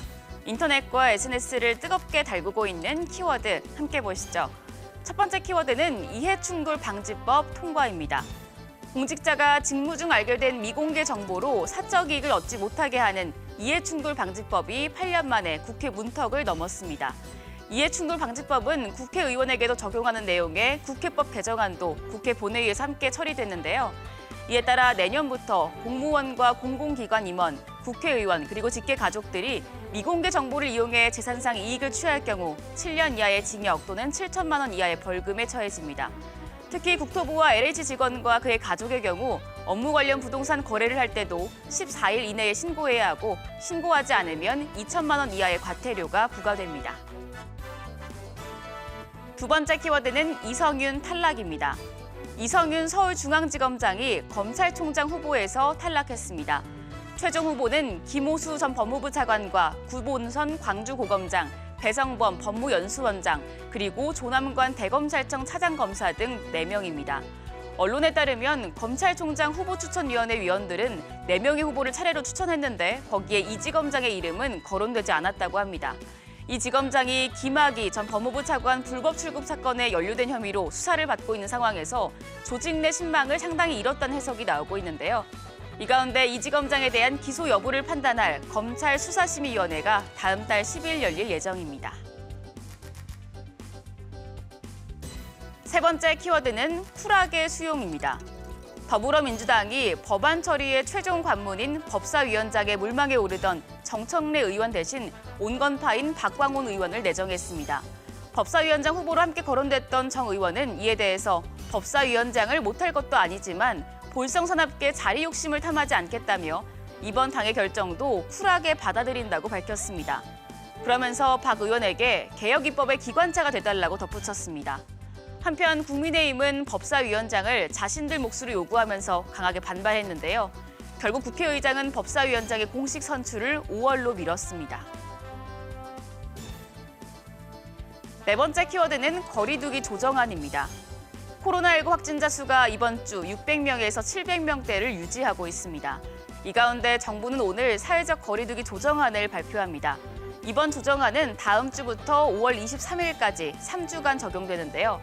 4차 유행 우려가 커지고 있어 거리두기 단계를 상향해야 한다는 목소리도 있지만 정부는 신중한 입장을 보이고 있습니다. 의료 대응 역량이 아직 충분한 데다 단계 상향 시 서민과 자영업자의 경제적 피해가 극심해지기 때문인데요. 이에 따라 현행 거리두기 단계가 다시 한번 연장될 가능성이 커졌습니다. 다섯 번째 키워드는 이건희 특별관입니다. 이른바 이건희 컬렉션은 무려 2만 3천여 점에 달하는 역대급 규모입니다. 문재인 대통령이 이 같은 삼성의 기증에 감사의 뜻을 표하고 특별관 설치를 지시했습니다. 문 대통령은 고인의 정신을 잘 살려서 국민이 좋은 작품들을 감상할 수 있도록 하라는 취지에서 이 같은 방안을 지시했는데요. 이에 따라 문화체육부 등은 기증받은 미술품을 전시할 별도 공간을 마련하는 방안에 대한 실무 검토에 들어갔습니다. 국립중앙박물관과 국립현대미술관 등에 이건희관을 설치하는 방안이 가장 유력하게 점쳐집니다. 여섯 번째 키워드는 SKI테크놀로지입니다. SKI테크놀로지가 공모청약에서 81조 원의 증거금을 기록하면서 우리나라 공모주 시장의 역사를 다시 썼습니다. 증권사 5곳에 접수된 SKIT의 청약 증거금은 80조 9,017억 원으로 역대 최대 증거금이었고 또 평균 경쟁률이 무려 300대 1에 육박했습니다. 증권사별 중복 청약에 막차를 타려는 투자자들이 대거 몰린 결과로 보이는데요. 하지만 너무 많은 투자자들이 몰려서 균등 배정 물량에 대해 추첨을 하게 되면서 한 주도 받지 못하는 경우가 나올 수 있게 됐습니다. 다음 달 3일 청약 결과가 발표되는데요. SKIT의 공모가는 10만 5천 원으로 다음 달 11일 유가증권 시장에 상장할 예정입니다. 일곱 번째 키워드는 아스트라제네카 접종 후 쓰러진 아들입니다. 재활병원 작업치료사였던 20대 A씨가 아스트라제네카 백신 접종 이후 거동이 힘들어지는 부작용을 겪고 있다고 합니다. 중앙일보가 이 A씨 아버지와의 인터뷰 내용을 보도했는데요. A씨 아버지는 아들이 백신을 접종한 뒤 이상 증세가 왔고 현재 재활치료를 받고 있다고 전했습니다. 버거운 병원비를 지원받을 길이 있는지 보건당국에 문의했지만 백신과 인과성이 없다는 답변뿐이었다며 어려움을 토로했는데요. A씨 아버지는 대통령과 백신을 믿었다며 제대로 된 지원책 마련을 촉구한 것으로 전해집니다.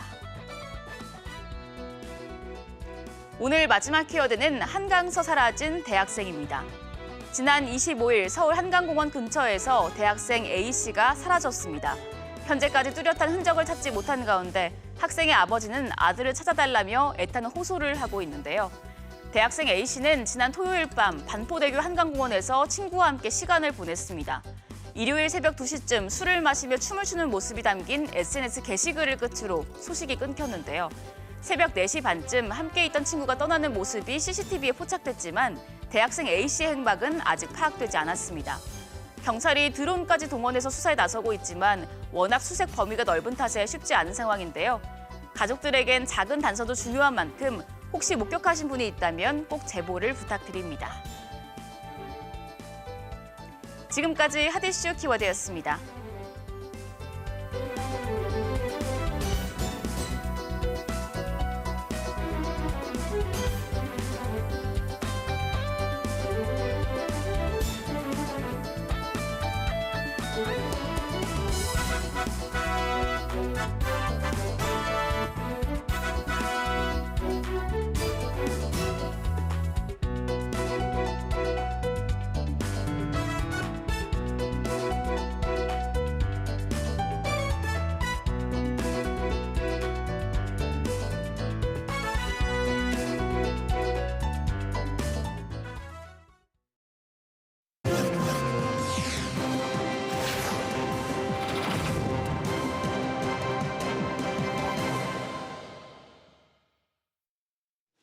해법을 찾는 토론 이슈엔 직설 시작하겠습니다. 쿠팡이 결국 총수 없는 대기업으로 지정됐습니다. 공정위의 이번 판단을 두고 특혜 논란도 일고 있는데요.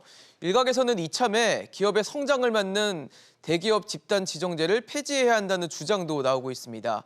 과연 이 제도가 대기업 독점을 막기 위한 장치인지 아니면 낡은 규제에 불과한지 지금부터 하나씩 짚어보겠습니다.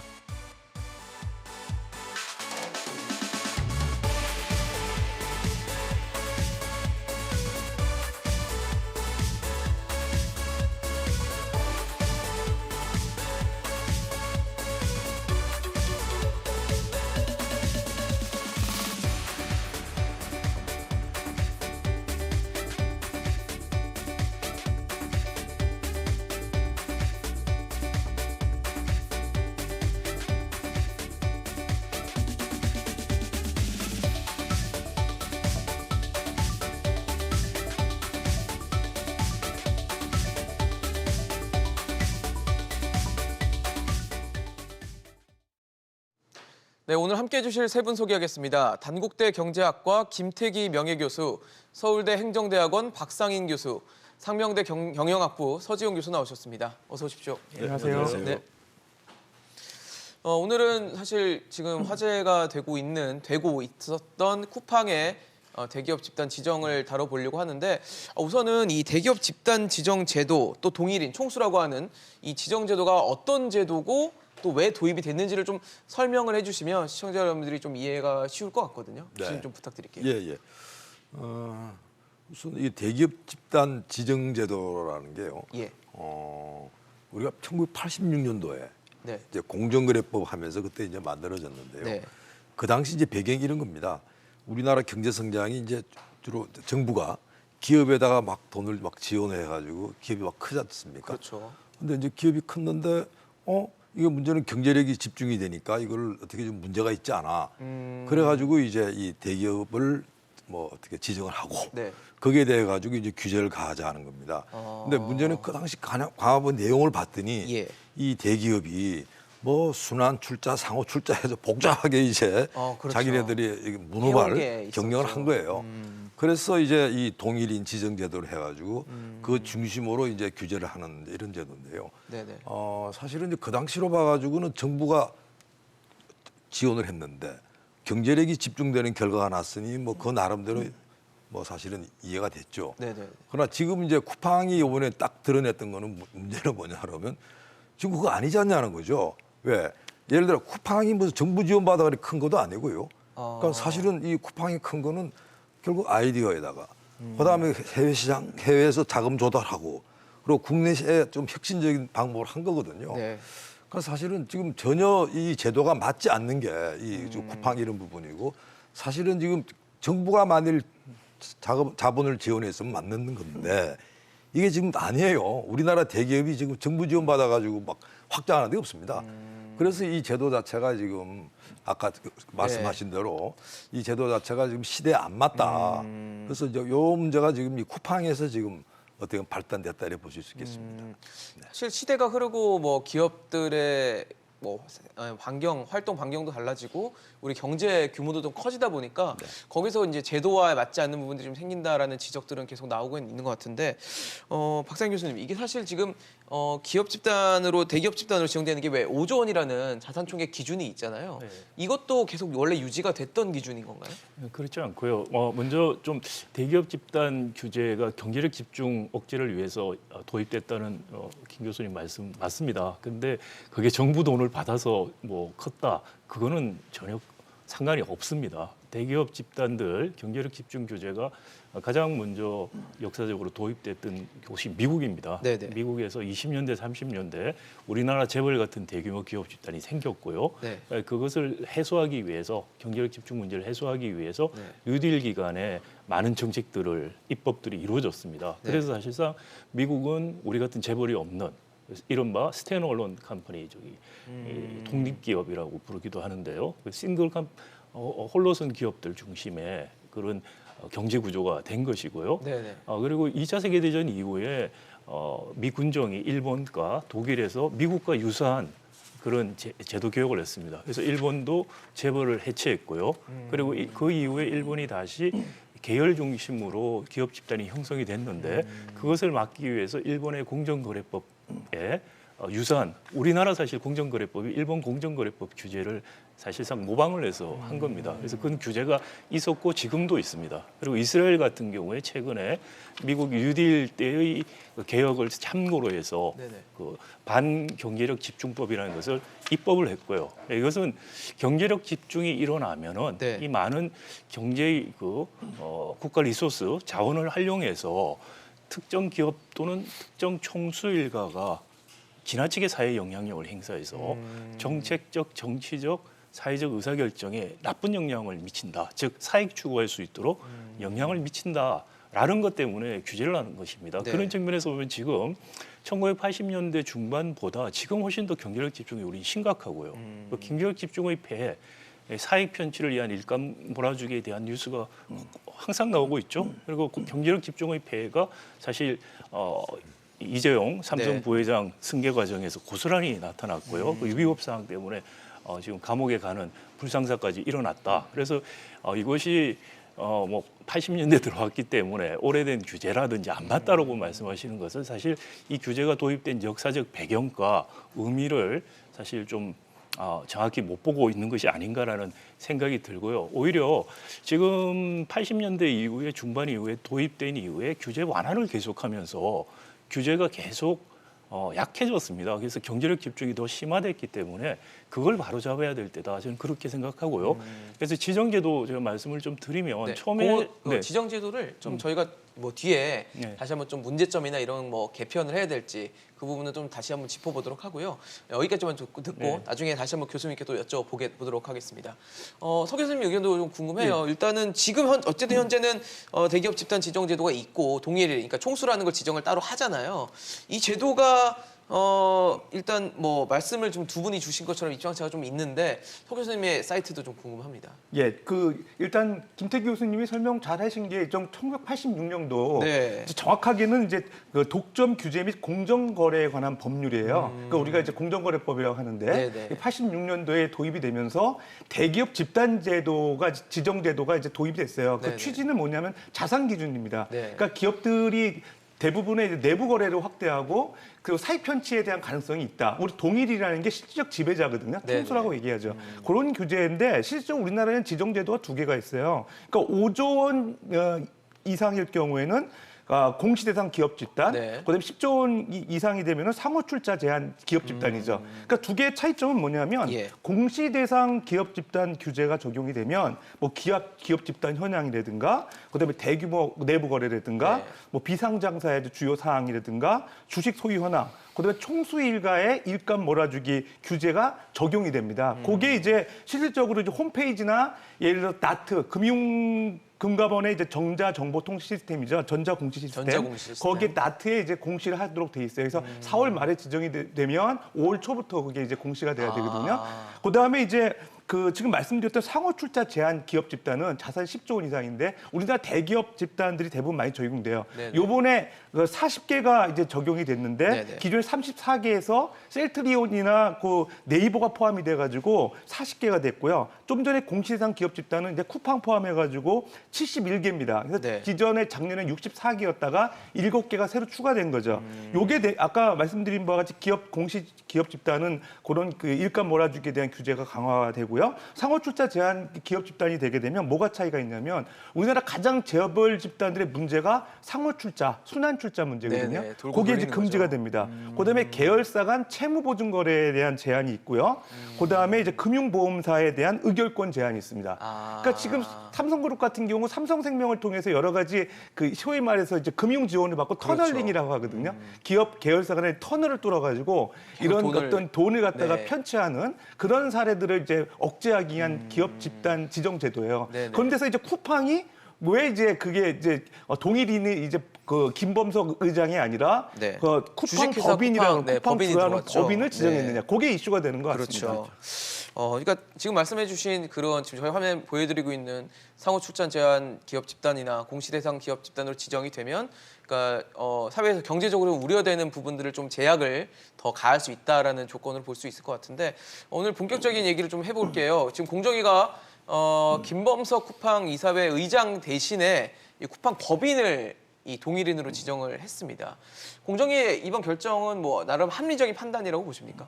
뭐 불가피하다고 생각하는데요. 불가피하다. 네, 우선 뭐 공정위가 지금 기초를 하고 있는 이 네. 공정거래법이나 이 제도 자체가 사실은 지금 이 쿠팡이나 지금 일어나는 현상에 맞지가 않아요. 지금 현재 우리 공정거래 제도는요. 예. 쉽게 말해서 국내용입니다. 국내 기업을 전제로 한 거예요. 네네.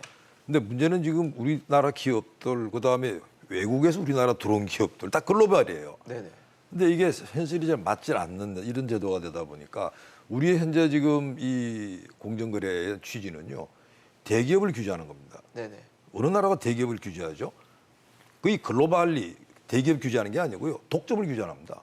독점을 못하는 데 막는 거예요. 그러니까 사실은 대기업이라고 하는 건 쭉쭉 커가지고 일자리 많이 만들고 또 뭐 경제 성장 견인하면 좋은 거죠. 네네. 근데 독점에 대해 가지고는 어느 나라든 간에 단호한데 우리는 지금 이 공정거래 제도가 아주 뒤범벅이 돼 있습니다.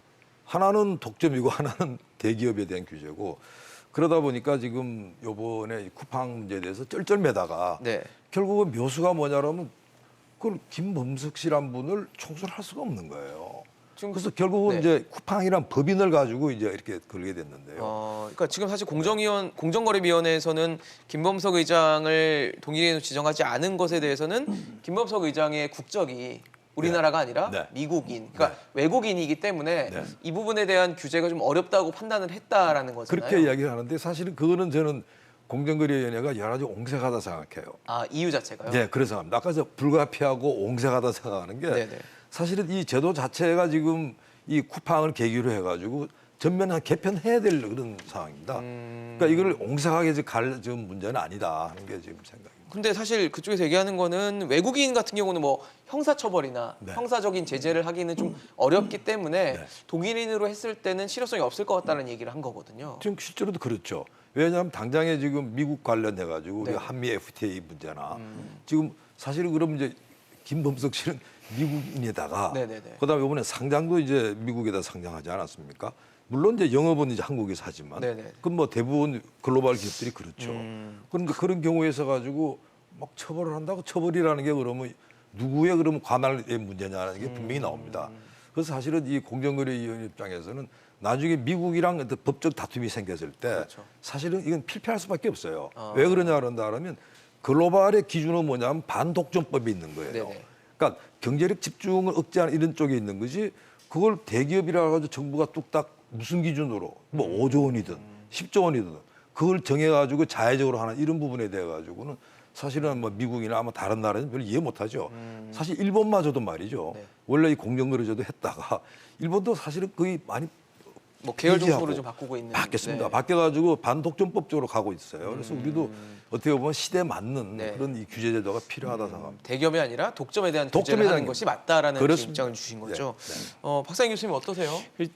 제가 이제 전공자로서 사실 듣고 있기 참 난감합니다. 저기 굉장히 오해들 많이 하고 계시는데요. 네네.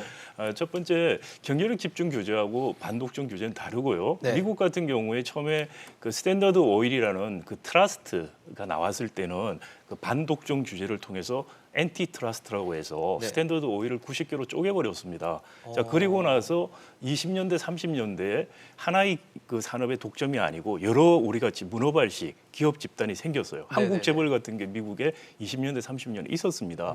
거기에 대응하기 위해서 예를 들어서 푸카라고 하는 파블릭 유틸리티 홀딩 컴퍼니 액트라든지 또는 인베스트먼트 컴퍼니 액트 투자회사법 뭐 그다음에 뭐 텍스에서 이중 배당에 대한 과세 이런 것들이 도입이 돼서 사실 미국의 재벌들 대규모 기업 집단이 해체가 됐습니다. 네. 그 법이 지금까지 유효하게 있기 때문에 다시 재결성이 안 되고 있어요. 그리고 일본 같은 경우에는 그 재벌 해체를 한 다음에 예. 재벌에 대한 일본 대규모 기업 집단 이제는 재벌이라 안 부르고 계열이라고 부르는 것은 네네. 오너 패밀리가 없어졌기 때문에 그렇습니다. 그렇지만 대규모 기업 집단 자체에 대한 경제력 집중 규제는 일본 독점법에다가 지금 가지고 있습니다, 여전히. 그리고 말씀드린 그 이스라엘 같은 경우 특별법 형태로 가지고 있고 네네. 독일 같은 게 꼰제론법이라고 하는 또 특별법 형태가 있습니다. 그렇기 때문에 경제력 집중 규제와 독과점 규제는 다른 차원의 문제라는 걸 일단 이해를 해야 되고 네. 한국의 현실에서 대규모 기업 집단에 의한 경제력 집중 피해는 굉장히 심각합니다. 세계 모든 사람들이 한국이 대규모 기업 집단의 경제력 집중 피해가 나타나고 있는 정말 나쁜 의미에서 좋은 예다 이렇게 이야기를 하고 있을 정도라는 다 거기 말씀을 우리나라는 뭐 다 나타나고 네, 있다는 먼저 얘기네요. 드리고요. 그다음 동일인 문제 쟁점들과 좀 말씀을 문제가. 드리면은요. 동일인을 지정한다는 것이 왜 중요하냐면은 기업 집단의 정의가 공정거래법에 동일인이 실질적으로 지배하고 있는 기업들, 회사들의 묶음입니다. 기업 집단에 대한 규제를 자꾸 대기업 규제라고 하시는데요. 그게 아니고요. 기업 집단은 2개 이상의 기업이 실질적인 지배를 받고 있을 때 기업 집단이라고 부르고 지금 말하는 것은 모두 기업 집단에 대한 규제입니다. 그래서 그래서 그 집단에 집단이라고 실질적으로 하면은 영향력을 행사하는 그 사람이 정해져야지 동일인이라는 그렇죠. 거죠. 그래서 이제 사실 동일인 지금까지 시정의 원칙은 뭐였냐면은요. 네네. 특정 자연인이 이 기업 집단을 실질적으로 지배하면 그 자연인을 동인으로 지정합니다. 그런데 특정 자연인이 없이 예를 들어서 공기업이다 또는 우리 그 KT라든지 포스코처럼 그 민영화 이후에 이른바 주인 없는 회사, 전문 경영인 체제에 네네. 있는 회사. 그럴 때는 특정 자연인이 없을 때는 최정상에 있는 법인을 동일인으로 지정한 겁니다. 그게 지금 동일인 지정의 원칙이 있고 그것을 지켜왔는데 네. 그 원칙을 따르면 이번에 당연히 김범석을 지정했어야 되죠. 왜냐하면은 한국 쿠팡 말씀하신 것처럼 기업 집단이라고 하는 규제의 대상 국내에 있는 기업 집단입니다. 그것을 실질적으로 지배하는 것이 미국 쿠팡을 통해서 김범석이라는 자연인이 지배를 합니다. 자, 이 케이스가 그럼 미수한 게 없었냐? 있었어요. 얼마 전까지 일본 롯데가 그랬죠. 신격호 회장이 특히 있었을 때 보시면 호텔 롯데가 최정상에서 롯데그룹을 지배하고 있었습니다. 그렇죠. 그런데 신격호 회장은 실내 호텔 롯데에 지분이 하나도 없었어요. 대신에 일본 롯데가 사실상 지배를 했고 일본 롯데홀딩스가 있었죠. 네, 그렇죠. 예. 그 일본 롯데 일본에 있는 회사죠. 그 회사를 신격호 회장이 사실상 지배하고 있었기 때문에 사실상 한국 롯데그룹은 자연인인 신격호 회장이 지배한다고 해서 지정을 한 겁니다. 그러니까 이거 동일한 논리로 똑같이 해야 되는데 지금 하나 차이가 국적의 문제가 있죠. 네. 그런데 우리 법 어디에든지 국적에 따라서 달리한다는 건 없습니다. 자, 그리고 이번에 공정거래위원회가 만약에 김범석 의장을 했는데 불법이 일어나요. 그러면 여기서 과징금도 매길 수 있고 형사처벌도 가능한데 제재를 해야 되죠. 제재를 할 수 없다 외국인에서 그럼 말이 안 되죠. 국내법을 위반했으면 외국인도 국내법의 적용을 받습니다. 면책 사유가 없는 이상. 그러면 미국에 거주를 한다? 가서 그래서 안 돌아와서 제재할 수 없다? 인터폴에 수배해야죠. 근데 그런 행위들을 가지고서 제재를 할 수 있는 충분한 이게 경제 주권이 있는 나라가 하는 겁니다. 그럼 이번 케이스, 그러니까 쿠팡과 김범석 의장을 동일인으로 지정하지 않은 것은 특혜다라는 입장이시죠? 특혜일 뿐 아니라 공정거래위원회 자신들이 지금까지 동일인 지정을 어떻게 해왔는지조차 이해를 못하고 있다고 저는 기준이 생각이 없다는 돼요. 말씀이시고요. 기준이 아니고 했어요, 지금까지. 그러니까 지금까지 지켰던 기준대로 제가 알기로는 하려고 했었는데 막판에 지금 바뀌었어요. 그 바뀐 이유가 뭔지 저희들이 정보공개 청구 같은 걸 통해서 한번 알아보려고 합니다. 근데 네네. 이건 상리적으로 공정거래 내부에서도 제가 알기로는 다수는 해야 된다고 이야기를 했는데 납득이 안 막판에 가는. 바뀌었다. 납득이 안 간다. 그래서 특혜 의혹이 나온다는 말씀 드리고 그다음 한 가지만 제가 더 말씀드리면 네네. 한미 FTA 이야기하는데 상관이 전혀 없습니다. 예를 들어서 GM이라든지 특히 S-오일 이야기를 하는데요. 그 생각 S-오일도 있죠. 해보시면은 거기에 지금 GM이나 총수 없는 대기업 집단으로 총수 없는 지정돼 대기업 있죠. 집단은 예. 왜 지정이 됐냐면 동일한 논리입니다. 이 기업의 외국에 있는 모회사들이 이른바 전문 경영인이 경영하는 회사 GM 아니면은 국영기업 아람코라는 국영기업입니다. 사우디아라비아 그렇죠. 그럼 국영기업이죠. 자연인이 지배하는 기업이 아니기 때문에 네네. 한국에 있는 이 기업 집단 자체도 자연인에 의해서 지배를 받지 않기 때문에 법인에 의해서 법인을 받는다. 지정한 겁니다. 그건 우리가 국내 기업들을 지정하는 것과 동일한 원칙으로 하고 있어요. 지금까지 이 원칙을 잘 지켜왔는데 이번에 와서 지금 말이 안 되는 핑계를 대면서 지금 외국인이다라는 허틀어버렸다. 이유로. 외국인이라는 것을 지정을 못해야 된다는 아무런 근거도 없고 법 적용이 안 된다고 말하는 것은 경제 주권과 주권을 포기했겠다는 말이죠.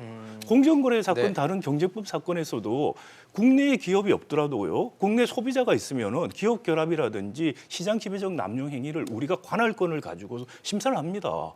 그런 네. 그게 전 세계적인 글로벌 스탠더드고 우리도 그렇게 하고 있는데 이 문제에 있어 가지고 정말 비상식적인 설명을 통해서 이런 어처구니 없는 혼란을 주는 것은 저는 굉장히 문제가 있고 그럼으로 인해서 독일인 지정 제도가 마치 뭔가 문제가 있다는 식의 논란을 일으켰다는 점에서 굉장히 유감스럽습니다. 알겠습니다. 사실 그 이번에 쿠팡이 미국 증시에 상장을 하면서 많은 분들이 좀 의아했던 부분이 쿠팡이 우리나라 기업이 아니었어에 대한 질문을 많이 던지셨거든요. 우리나라에서 사업을 영위하고 있기 때문에 우리나라 회사인 줄 알았는데 알고 보니까 INC라는 걸 통해서 미국 기업으로 돼 있고 김범석 의장도 사실 미국 국적으로 돼 있고 이런 부분에 대해서도 얘기가 많이 됐었는데 사실 이렇게 또 동일해서 지금 제외가 된 상황이거든요. 어떻게 보십니까? 예, 좀 제가 볼 때 형평성 측면에서 좀 안 맞는 부분이 있어요. 그러니까 네이버 같은 경우 이해진 GIO가 지분 한 4.5% 정도 갖고 있고 네. 실질적으로 이제 기업을 지배한다는 이유로 지분을 훨씬 총수로 10%보다 지정됐잖아요. 작은데도 불구하고 실적으로 기업을 지배하고 임원 선임할 수 있고 주요 의사결정할 수 있다는 것 때문에 사실 동일인 지정이 자연인으로 됐거든요. 그래서 규제를 밟고 있는데 사실 그 쿠팡 같은 경우는 뭐 우리나라 주로 활동하는 그런 그러니까요. 유통기업이잖아요. 예. 이제 온라인 유통기업인데 분명히 이제 독점의 소지가 있는 기업이에요. 그럼에도 불구하고 동일인 지정을 김범석 의장 안 했다는 건 네. 조금 의아한 점이 있고요. 근데 이제 또 주목해 볼 만한 건 김재신 공정위 부위원장이 네, 네. 왜 동일인을 자연인으로 지정 안 하고 쿠팡 법인으로 지정했는지에 대한 세 가지 이유를 밝혔어요. 네. 제가 좀 궁금해서 봤는데 네. 첫 번째 공정거래법이 내국인 그 대상으로 설계가 돼 있어서 외국인 규제하기 어렵다 이런 얘기했는데 제가 공정거래법 다 찾아봤는데요. 네. 어디든 외국인 대상을 뭐 배제하거나 배제하는 뺀다. 그런 네. 내용 없습니다. 아, 그러니까 국적과 관련된 기본적으로 내용은 시장 없는 지배력과 거예요. 관련된 이슈를 얘기하고 있지. 그러니까 내국인 대상으로 설계했다는 게 어떤 의미인지 정확하게 이해가 안 되고요. 그다음에 두 번째 같은 경우 만약에 그게 그런 식으로 뭐 규정이 됐다 그러면 법을 바꿔야 되죠. 이제 글로벌 이제 그 진입 장벽이 낮아지면서 외국계 기업들이 많이 들어와서 우리나라 시장에서 영업을 하는데 규제가 안 된다 그러면 잘못된 거고요. 두 번째 외국계 기업 S-오일 한국 GM 사례를 예를 들면서 동일인으로 지정한 관례가 있다. 이 얘기를 했는데 지금 박상인 교수님 말씀했다시피 그 사례하고 사실 김범석 의장 사례는 좀 다르거든요. 분명히 이제 자연인으로서 총수 역할을 하고 지배력을 있거든요. 예, 하고 누르고 있습니다. 있으니까. 그러니까 만약에 이번 같은 경우는 사실은 좀 취지의 관례하고 좀 안 맞는 부분이 있고요. 그다음에 세 번째가 뭐냐면 김 의장과 관련된 친인척이 보유한 계열사가 없다. 그 얘기를 했거든요. 근데 이거는 현재까지는 없다 하더라도 미래에 지정할 가능성이 있는 거죠. 예, 앞으로 이제 계열사 만들어 가지고 이 터널링이라든지 부당 편취할 가능성이 있거든요. 그러니까 교수님 근데 예. 지금 김재신 공정위원회 부위원장은 그런 얘기를 했거든요. 김범석 의장이 지금 없던 회사를 새로 만들고 또 친족이 새로 회사를 설립해서 그 회사들과 앞으로 일감을 거래할 것인가 그럴 가능성은 없다고 본다. 라고 바꿨거든요. 이게 사실 단언할 수 있는 얘기가 글쎄요, 아니지 쉽지 않을까요? 않을 것 같아요. 그렇죠. 어떤 근거로 얘기하시는지 모르겠는데 분명 친인척이 있어요. 네. 그리고 또 하나 얘기한 건 미국 SEC 얘기를 했습니다. 미국 SEC에서 상장이 돼 있기 증권거래위원회죠. 때문에 예. 거기서 이제 규제를 받고 미국 같은 경우는 뭐 대표라든지 임원이라든지 주식 한 10% 이상 보유한 사람한테 대해서는 공시 의무가 있거든요. 네네. 거기서 확인되기 때문에 우리가 별도로 확인할 필요 없다. 이런 식으로 얘기하셨는데 그건 사실 경제 조건 포기한 거 박사인 교수님 말씀 맞고요. 두 번째 이슈는 거기에서 이게 그 친족이라는 개념이 미국의 패밀리라는 개념이 되게 모호하거든요. 네네. 우리나라는 친족이라는 게 명시가 명확히 돼 있어요. 예를 들어서 그 배우자, 그 다음에 육촌인의 육촌인의 혈족, 혈족, 네. 사촌인의 인척 명확히 돼 있습니다. 그래서 미국 같은 경우에 지금 보게 되면 아마존 같은 기업은 배우자에 대한 지분 공시를 별도로 하고 있어요. 그러니까 그만큼 친족에 대한 개념이 우리나라처럼 명확하게 법률상에 나와 있지 않기 때문에 우리나라 맘만 먹으면은 예를 들어서 뭐 사촌이나 육촌의 이 친인척 이용해가지고 미국의 법인 세우고서 부당 지원할 수 있거든요. 모호하기 쿠팡 때문에 통해가지고. 미국은. 그러니까 그거를 어떻게 세 번째에 단언할 수 있는지 그게 애매합니다. 그러니까 제가 말씀드린 세 가지 측면에서 공정위가 명확한 가이드라인을 가지고 이번 그 이제 김범석 의장을 자연인으로서 지정 안 하고 법인을 지정했다는 근거가 좀 궁색한 측면이 있어요. 어떠세요, 김 교수님? 사실 공정거래위원회에서 이런 얘기를 해도 되나요? 참 아니, 그러니까 너무 난정짓지 제가 않았습니까? 참 그렇게 말씀드렸는데요. 네네. 되게 옹색하다. 공정거래위원회에서 이게 둘러대는 말들이 많이. 네. 사실은 이해가 잘 안 돼요. 그러니까 오히려 제가 볼 때는 공정거래위원회 해야 되는 거는 이 제도 전체 개편을 하겠다. 공정거래를 하게끔 만들어줘야 그렇습니다. 되는 거잖아요. 그러니까 사실은 이 현실에 맞춰가지고 하겠다. 이게 제가 볼 때는 정답인 것 같고요. 오히려 제가 볼 때는 지금 이 공정거래위원회에서 이제 국민들한테 지금 기존의 제도를 우리가 이제 업그레이드 해야 된다고. 왜? 이 글로벌 기준에 맞춰야 된다. 이런 이야기를 하면 좋겠고요. 특히 제가 볼 때는 우리가 일반 사람들한테 그래 대기업을 규제하는 거 뭔가 좋아 보이는데요. 사실은 정말 그러냐 그러면 그게 아니에요. 그러니까 이번에 공정거래위원회에서 알아야 될 부분은 뭐냐 그러면 우리나라 공정거래제도 도입한 이후에 사실은 지금 이 대기업을 계속 때리게 하다 보니까 우리나라 이 고용 비중이 말이죠. 대기업의 고용 비중이 우리나라 10%밖에 안 됩니다. 그러니까 쉽게 말해서 대기업은 때릴수록 대기업의 일자리는 없어지는 거예요. 그러니까 예를 들어 가지고 미국, 독일 이런 데는 대기업의 고용이 막 늘어 가지고 사실은 뭐 고용 비중 한 50% 됩니다. 그리고 또 그 나라는 물론 우리처럼 상호 출차, 뭐 순환 출차는 안 한다 하더라도 대기업의 계열사가 굉장히 많아요. 그러니까 예를 들어 가지고 뭐 요새 우리가 이제 많이 가는 테슬라부터 해가지고요. 그 어마어마하게 많은 협력 기업들이 생기는 겁니다. 그래서 제가 볼 때는 이번에 쿠팡도 제가 볼 때는 아마 이 문제가 전혀 논의가 안 되는데 저 깜짝 놀랐어요. 쿠팡이 자기 직원 말고 쿠팡이 협력사가 고용이 한 10만 명 된다는 거거든요. 네. 그러니까 제가 볼 때는 지금 공정거래위원회가 이 옹색한 이야기 그만하고 제도 개편을 하면서 몇 가지 이야기를 해야 된다. 제일 첫 번째가 뭐냐 그런다면 이제 우리도 이 공정거래 제도 또는 예를 들어 가지고 뭐 이 독점 규제 제도 이런 부분은 글로벌리 우리가 제도 정비를 해야 됩니다는 이야기. 그다음 두 번째, 제발 이제 대기업 때리는 게 이 공정거래의 핵심이 아닙니다. 그러니까 쉽게 말해서 소비자의 편익을 지켜주고 그다음 경쟁을 촉진하는 게 우리 공정거래 제도라는 이야기를 해야 되고요. 그리고 사실은 그 성과는 뭐냐? 결국은 제가 볼 때 뭐니 하더라도 소비자 편익 더하기 일자리라 생각합니다. 그래서 그런 관점에서 이 대기업을 좀 어떻게 본다라면 정말 이 룰에 따라서 대기업이 운영이 되고 그 대신에 대기업은 좀 더 확장해가지고 좀 더 어떻게 보면 고용을 늘리는 이런 쪽으로 가닥을 잡아야 되지 않을까 하는 이런 생각이 듭니다. 사실 지금 제가 세 분 말씀을 들으면서 생각이 됐던 건 일단 공정위의 이유가 딱히 납득가지 않는 이유들이 있고 사실 가장 중요한 거는 누가 실제적으로 지배력을 행사를 하고 있느냐인 것 같은데 지배력에 대해서는 인정을 했잖아요. 김범석 의장이 지배력을 하고 있다. 근데 또 지정을 안 하다 보니까 여기서 오는 온도차에서 분명히 문제가 생기는 것 같거든요. 네, 뭐 앞에 말씀을 해주셨지만 지금 제일 문제가 사익 편취, 공시 대상 기업 집단 규제라는 게 크게 두 가지가 있습니다. 하나가 이제 공시를 해야 된다는 그렇죠. 거, 그다음 두 공시해야죠. 번째는 이제 사익 편취 문제인데 공시는 뭐 미국의 뉴욕 증시에서 공시가 어느 정도 보완된다고 말을 했는데 말씀하신 것처럼 거기에도 여전히 사각지대가 있고요. 네, 모호한 부분이 그리고 있으니까. 또 공시가 되더라도 법을 위반을 우리 법을 23조에 2라는 사익 편취를 위한 일감 몰아주기를 위반하더라도 제재 대상이 안 돼요. 이미. 왜냐하면은 친인척 회사는 계열 회사가 아니고 네네. 김범석 의장이 개인 회사를 만들어도 계열 회사가 아니에요. 동일인이 김범석이라는 개인이 아니고 주 쿠팡이기 법인으로 때문에 돼 있기 그 때문에. 회사들은 다 독립적인 회사들이에요. 그러니까 사익 편취를 위한 일감 몰아주기 규제 자체가 적용이 안 되는 상황입니다. 네. 네이버도 사실 2017년에 지정할 때 네. 그 과정에서 그 이해진 전 의장의 네. 개인 회사, 친인척 회사가 한 3개가 드러났어요. 그래서 공정위가 고발을 했었는데 그때 실제로 내부 거래가 이루어진 적이 없어서 무죄로 판명이 됐습니다. 근데 만약에 지정이 지금처럼 안 됐더라면은 내부 거래를 하더라도 공시도 안 되고요. 그리고 법적으로 처벌할 수 있는 근거도 없습니다.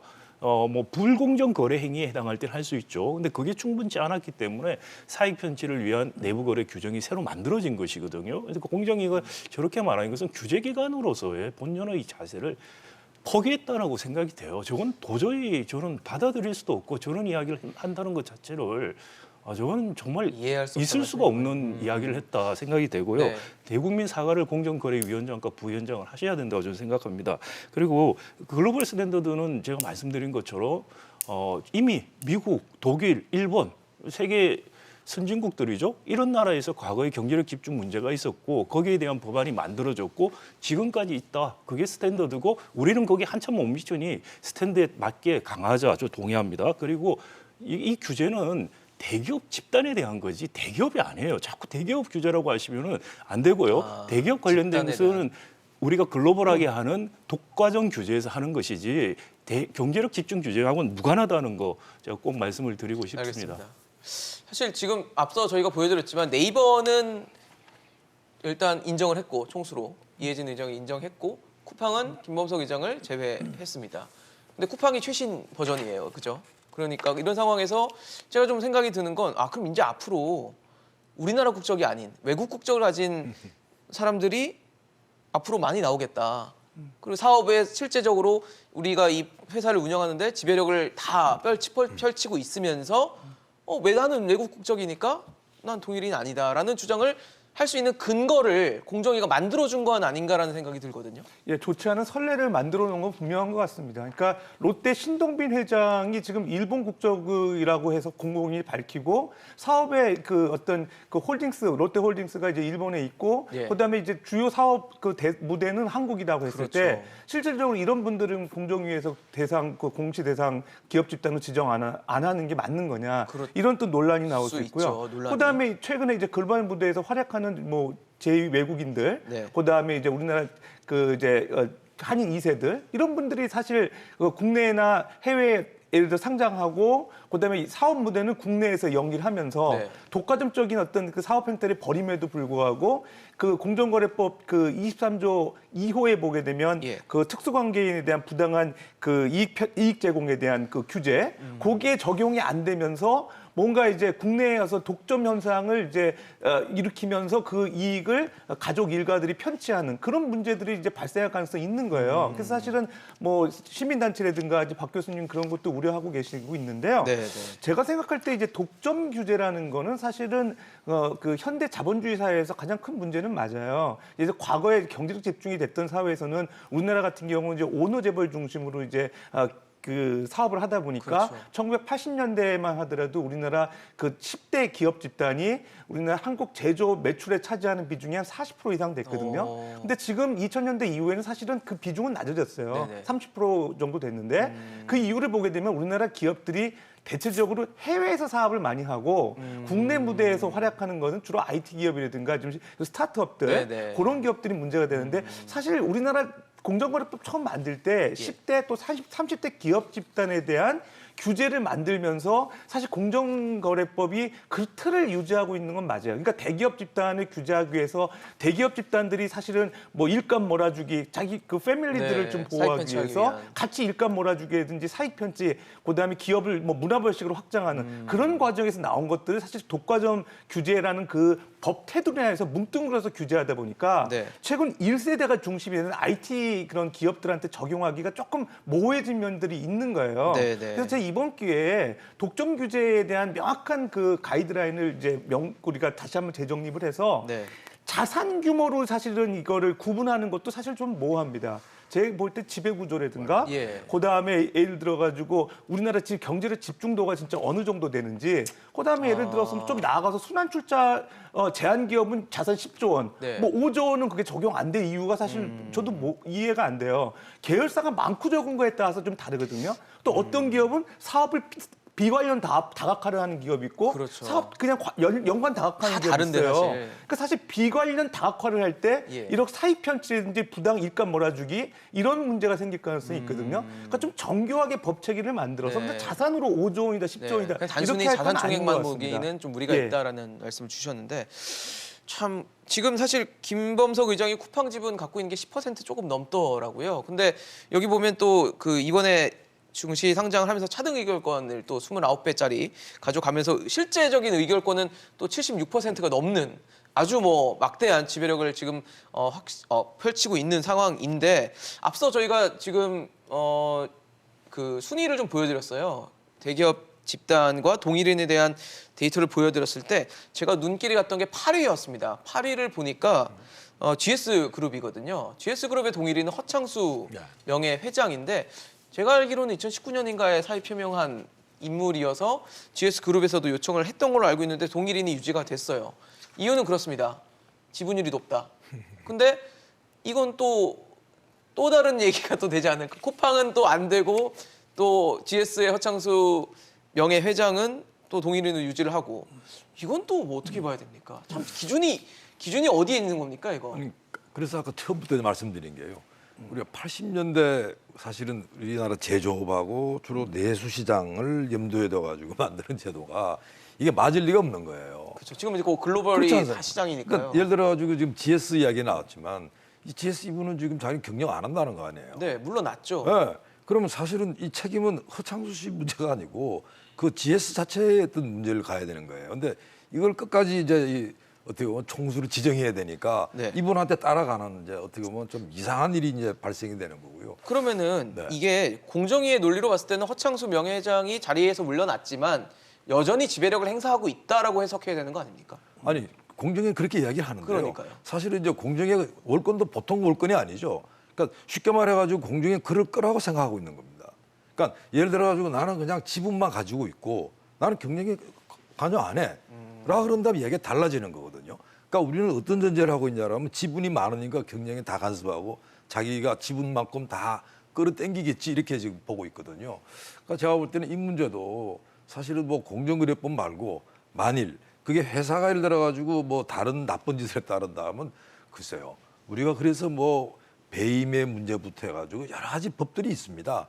근데 그 문제를 가지고 다룰 생각을 안 하고 이걸 그냥 옛날 제도 그냥 하다 보니까 아까 우리 이야기 나왔던 대로 뭐 네이버에 이혜진 씨는 네. 또 뭐고 그다음 김범석 씨는 또 뭐고 86년이니까 지금 뭐 거의 35년 정도. 아 된, 그럼요. 네. 그러니까 제가 볼 기준을 때는 지금 그게 적용하고 있기 때문에. 환경이 맞지 않는 거예요. 그럼 환경에 맞춰가지고 제도를 개편하는 게 맞는 거고 지금 자꾸 예를 들어가지고 기존 제도 유지한다 그러면서 말이 서로 달라요. 네네. 그래서 지금 계속 이 공정거래위원회는 신뢰가 계속 떨어지고 있습니다. 네네. 도대체 믿을 수 있냐 이거죠.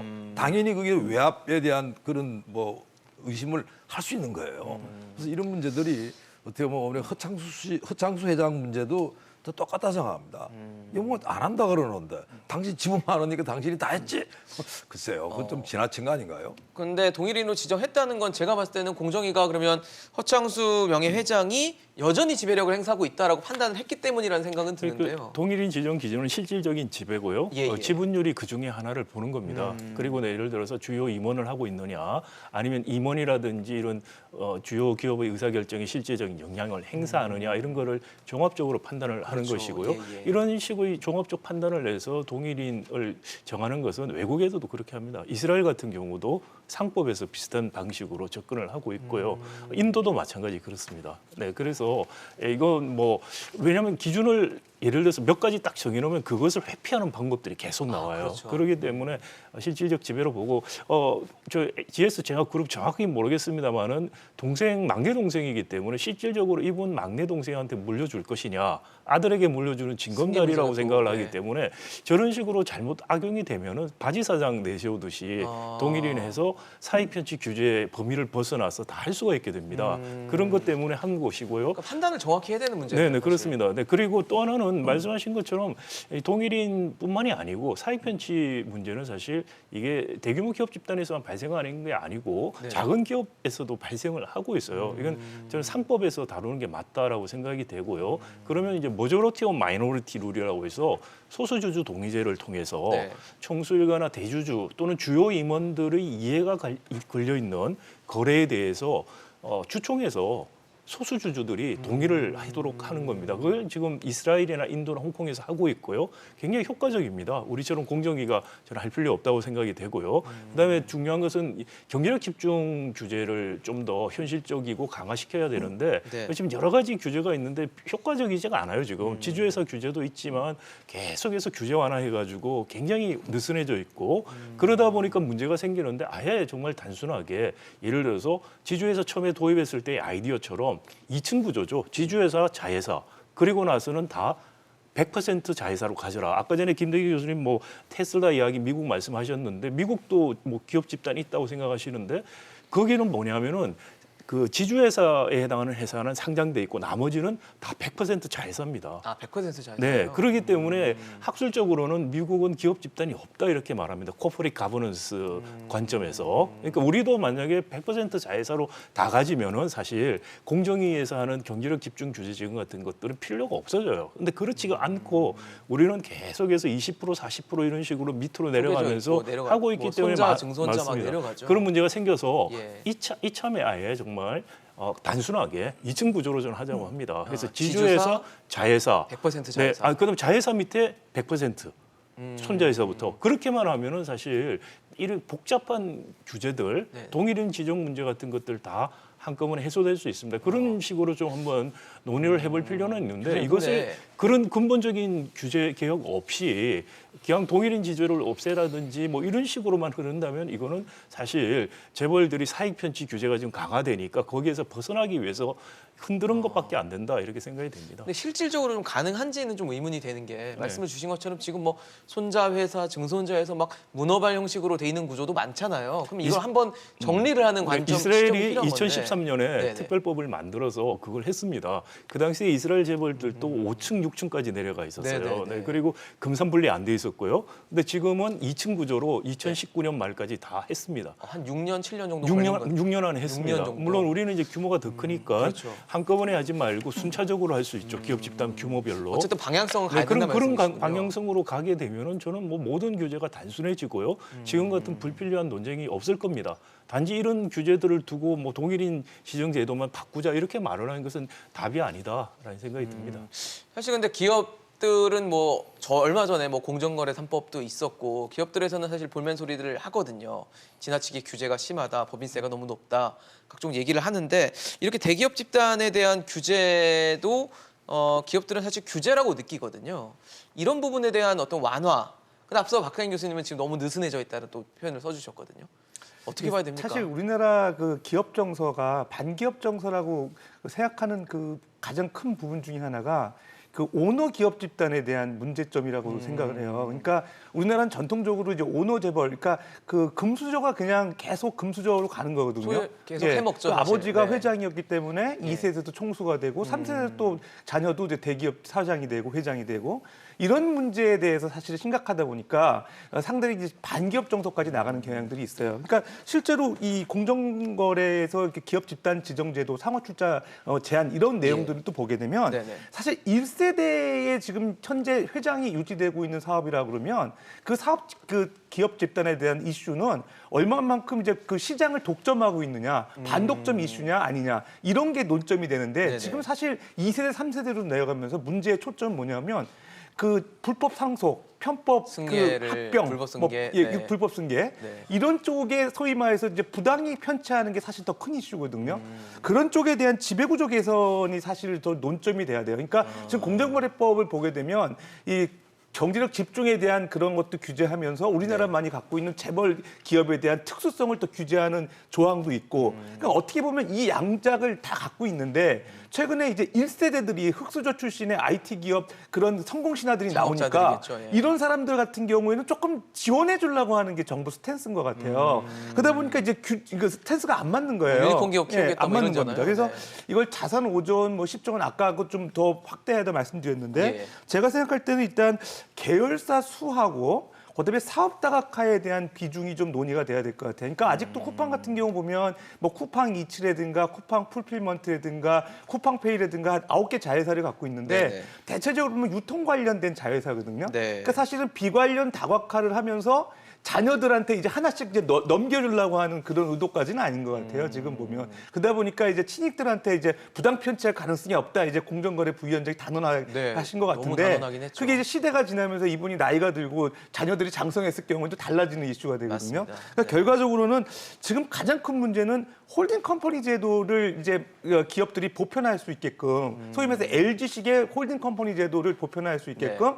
뭔가 공정거래법에서도 제도 좀 세련되게 만들 필요가 있어요. 지금 삼성마대도 가장 큰 문제가 삼성생명을 통해서 삼성전자를 지배할 수 있다는 문제가 가장 큰 문제거든요. 그렇죠. 이재용 지금 저 부회장이, 부회장 같은 네. 경우 삼성전자 지분 0.7% 갖고 있습니다. 근데 0.7% 갖고 있는데 실질 지배 삼성전자 실질 오너라고 지금 얘기하기가 뭐하잖아요. 물산을 갖고 네. 있으니까 이제 그렇죠. 지배력을 행사할 수 그러다 있는 보니까 상황이긴 이런 한데. 문제를 예. 해결하기 위해서는 순환 출자라든지 예를 들어 상호 출자, 뭐 계열성한 부당거래 이런 것들을 방지하는 거는 예를 들어 전통 우리가 제조업 오너 기업들한테 적용되는 룰이 돼야 되는 거고, 근데 신흥 IT 기업이나 유통 뭐 온라인 업체들 플랫폼 기업들한테는 경제력에 집중되는 측면에서 예를 들어서 얼마나 독과점 현상이 생기는지 그런 문제를 규제하는 또 법을 세부적으로 만들어야 돼. 그러니까 이원화할 필요가 있을 것 아니 같습니다. 그 제가 조금 말씀드리면 네네. 예를 들어서 이 쿠팡 그 같은 기업들이 일감 몰아주기 사익 편취할 가능성이 별로 없다 사업 영역 성격상 네, 그런 공정위에서- 말씀을 하시는 것 네. 같은데 그건 아닙니다.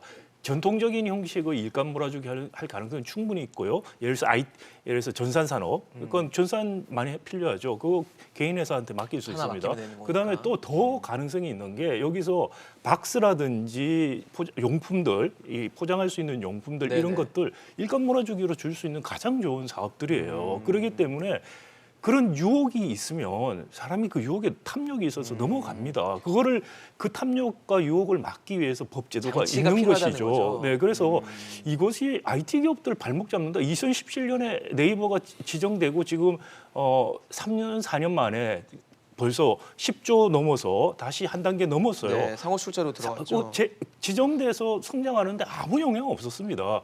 지정을 해서 그때 규제를 더 했던 것은 일감 몰아주기 사익 편취 규제를 더한 거지 다른 게 없어요. 그러니까 이게 잘못 지금 뭐 규제를 하면은 뭐 사업을 하기 어렵다 아닙니다. 100% 자회사 만들든지 규제에 따라 가지고 50% 뭐 40% 지분율 가지고 하면은 다 할 수 있어요. 근데 그거를 자꾸 낮춰달라고 지금 이야기를 하는 거죠. 네, 네. 그래서 작은 지분으로 굉장히 많은 리소스를 자꾸 컨트롤하겠다는 이야기를 하니 그러면 어떻게 되느냐? 새로운 경쟁자가 오히려 들어오기 힘들어져요. 그러니까 제조업도 마찬가지고 우리 IT 기업도 똑같은 현상들이 일어날 수 있기 때문에 이건 뭐 IT 기업이라고 다를 건 아니다 제가 말씀드리고 네. 싶습니다. 어떠세요, 김태기 교수님? 네. 사실 아까 앞서 계속 지금 글로벌리 맞지 않다라고 네. 말씀 주시면서 제도를 개편해야 된다 말씀 주셨거든요. 네. 그러니까 이런 거예요. 우리 지금 제도가 86년도 당시 우리 머릿속에 있는 거는 네, 네. 그러니까 제조업들 그리고 이런 말도 그 당시 재벌들 내수 기업들. 그렇죠. 네. 그러니까 내수를 중심으로 했던 그 규제하는 아니 걸 우리 가지고- 기업이 내수 중심으로 아니, 큰 조금만 적 없습니다. 들어보세요. 아니. 처음부터 수출 주도형 성장을 했기 때문에 우리나라 대기업이나 재벌 기업이 내수 위주로 큰 적은 한 아니, 번도 제 없습니다. 이야기는요. 옛날에 수출 비중이 아니, 더 높았어요. 시장 영역이 제가 좁았는데 넓어졌다는 이야기하는데 표현이신 것 같다는 들어보세요. 생각이 들거든요. 그거를 이야기 끊지 마시고. 그러니까 쉽게 말해가지고 우리가 자본을 해가지고 국내에서 경쟁력 해서 해외로 나가는 거 아닙니까? 근데 그게 결정적인 게 뭐냐면 정부 역할이었어요. 그러니까 정부가 역할을 했기 때문에 거기에 예를 들어가지고 우리나라의 어떤 특수한 제도가 들어온 겁니다. 그러니까 어떻게 보면 그 당시 상황에서는 불가피했다는 거죠. 근데 지금 와가지고 말이죠. 아까 우리 서 교수님 말씀하신 대로 그 당시 제도를 지금 예를 들어 IT 서비스업 이런 쪽에다 똑같이 적용하고 네. 사실은 지금 이미 서비스업이나 뭐 제조업이나 해가지고 경계 구분이 있습니까? 아니죠. 서로 융합되는 거예요. 네. 당연히 예를 들어 새로운 회사들 막 만들어가지고 그게 뭔가를 들어가지고 새로 실험하고 영역을 혁신해야 되는 넘어서고 거예요. 있죠. 그렇지 네. 않습니까? 근데 지금 이런 식으로 한다면 어느 세월에 하죠? 그리고 아까 지금 자꾸 박 교수님 자꾸 무슨 뭐 이스라엘 인도 그러는데요. 우리는요 이스라엘 인도랑은 전혀 다른 길로 가고 있습니다. 그러니까 제발 지금 어느 나라 하나 가져와가지고 이 제도가 말이 좋다 이런 이야기는 안 돼요. 우리나라에 맞는 우리는 쉽게 말해가지고 수출주도 경제고요. 그다음에 특히 우리 경우가 혁신이 상당히 좀 빨리 일어나는 그런 나라입니다. 근데 이 혁신을 예를 들어가지고 이 공정거래 제도가 정말 뒷받침하는지 그리고 이 공정거래 제도가 우리가 지금 소비자에 보호하는 데다가 그다음 거기에 예를 들어 진짜 우리가 지금 가장 큰 문제가 되는 이 대기업의 일자리를 네. 늘리는 데 기여를 하는지 이런 관점에서 다시 이 공정거래 제도를 봐야 되는 봐야 거지. 된다. 예, 예. 네네. 그러니까 이거를 예를 들어 가지고 뭐 이것저것 따가지고 그러다 보니까 제도가 아주 누더기가 돼버린 이런 문제를 보이는 거예요. 알겠습니다. 사실 뭐 세 분 말씀만 들어봐도 공정거래위원회가 갖고 있는 기준이 명확한 것인지도 굉장히 의문이 들고 지금 현재 뭐 대기업 집단이라든지 상호 출자 제한 기업 집단에 대한 어떤 규제들이 제대로 된 방향으로 가고 있는지에 대해서도 굉장히 혼란스러운 상황인데 개편을 해야 된다면 해야겠죠. 네, 바꿀 때는 바꿔야 됩니다. 제대로 좀 투명성 있게 우리나라 지금 대기업과 경제가 발전할 수 있는 방향으로 기업 제도와 각종 제도가 바꿔보기를 기대해 보겠습니다. 오늘 김태기 명예교수, 박상인 교수, 서지영 교수와 함께했습니다. 이슈앤직스로 오늘 준비한 소식 여기까지입니다. 지금까지 시청해 주신 여러분 고맙습니다. 잘 들었습니다.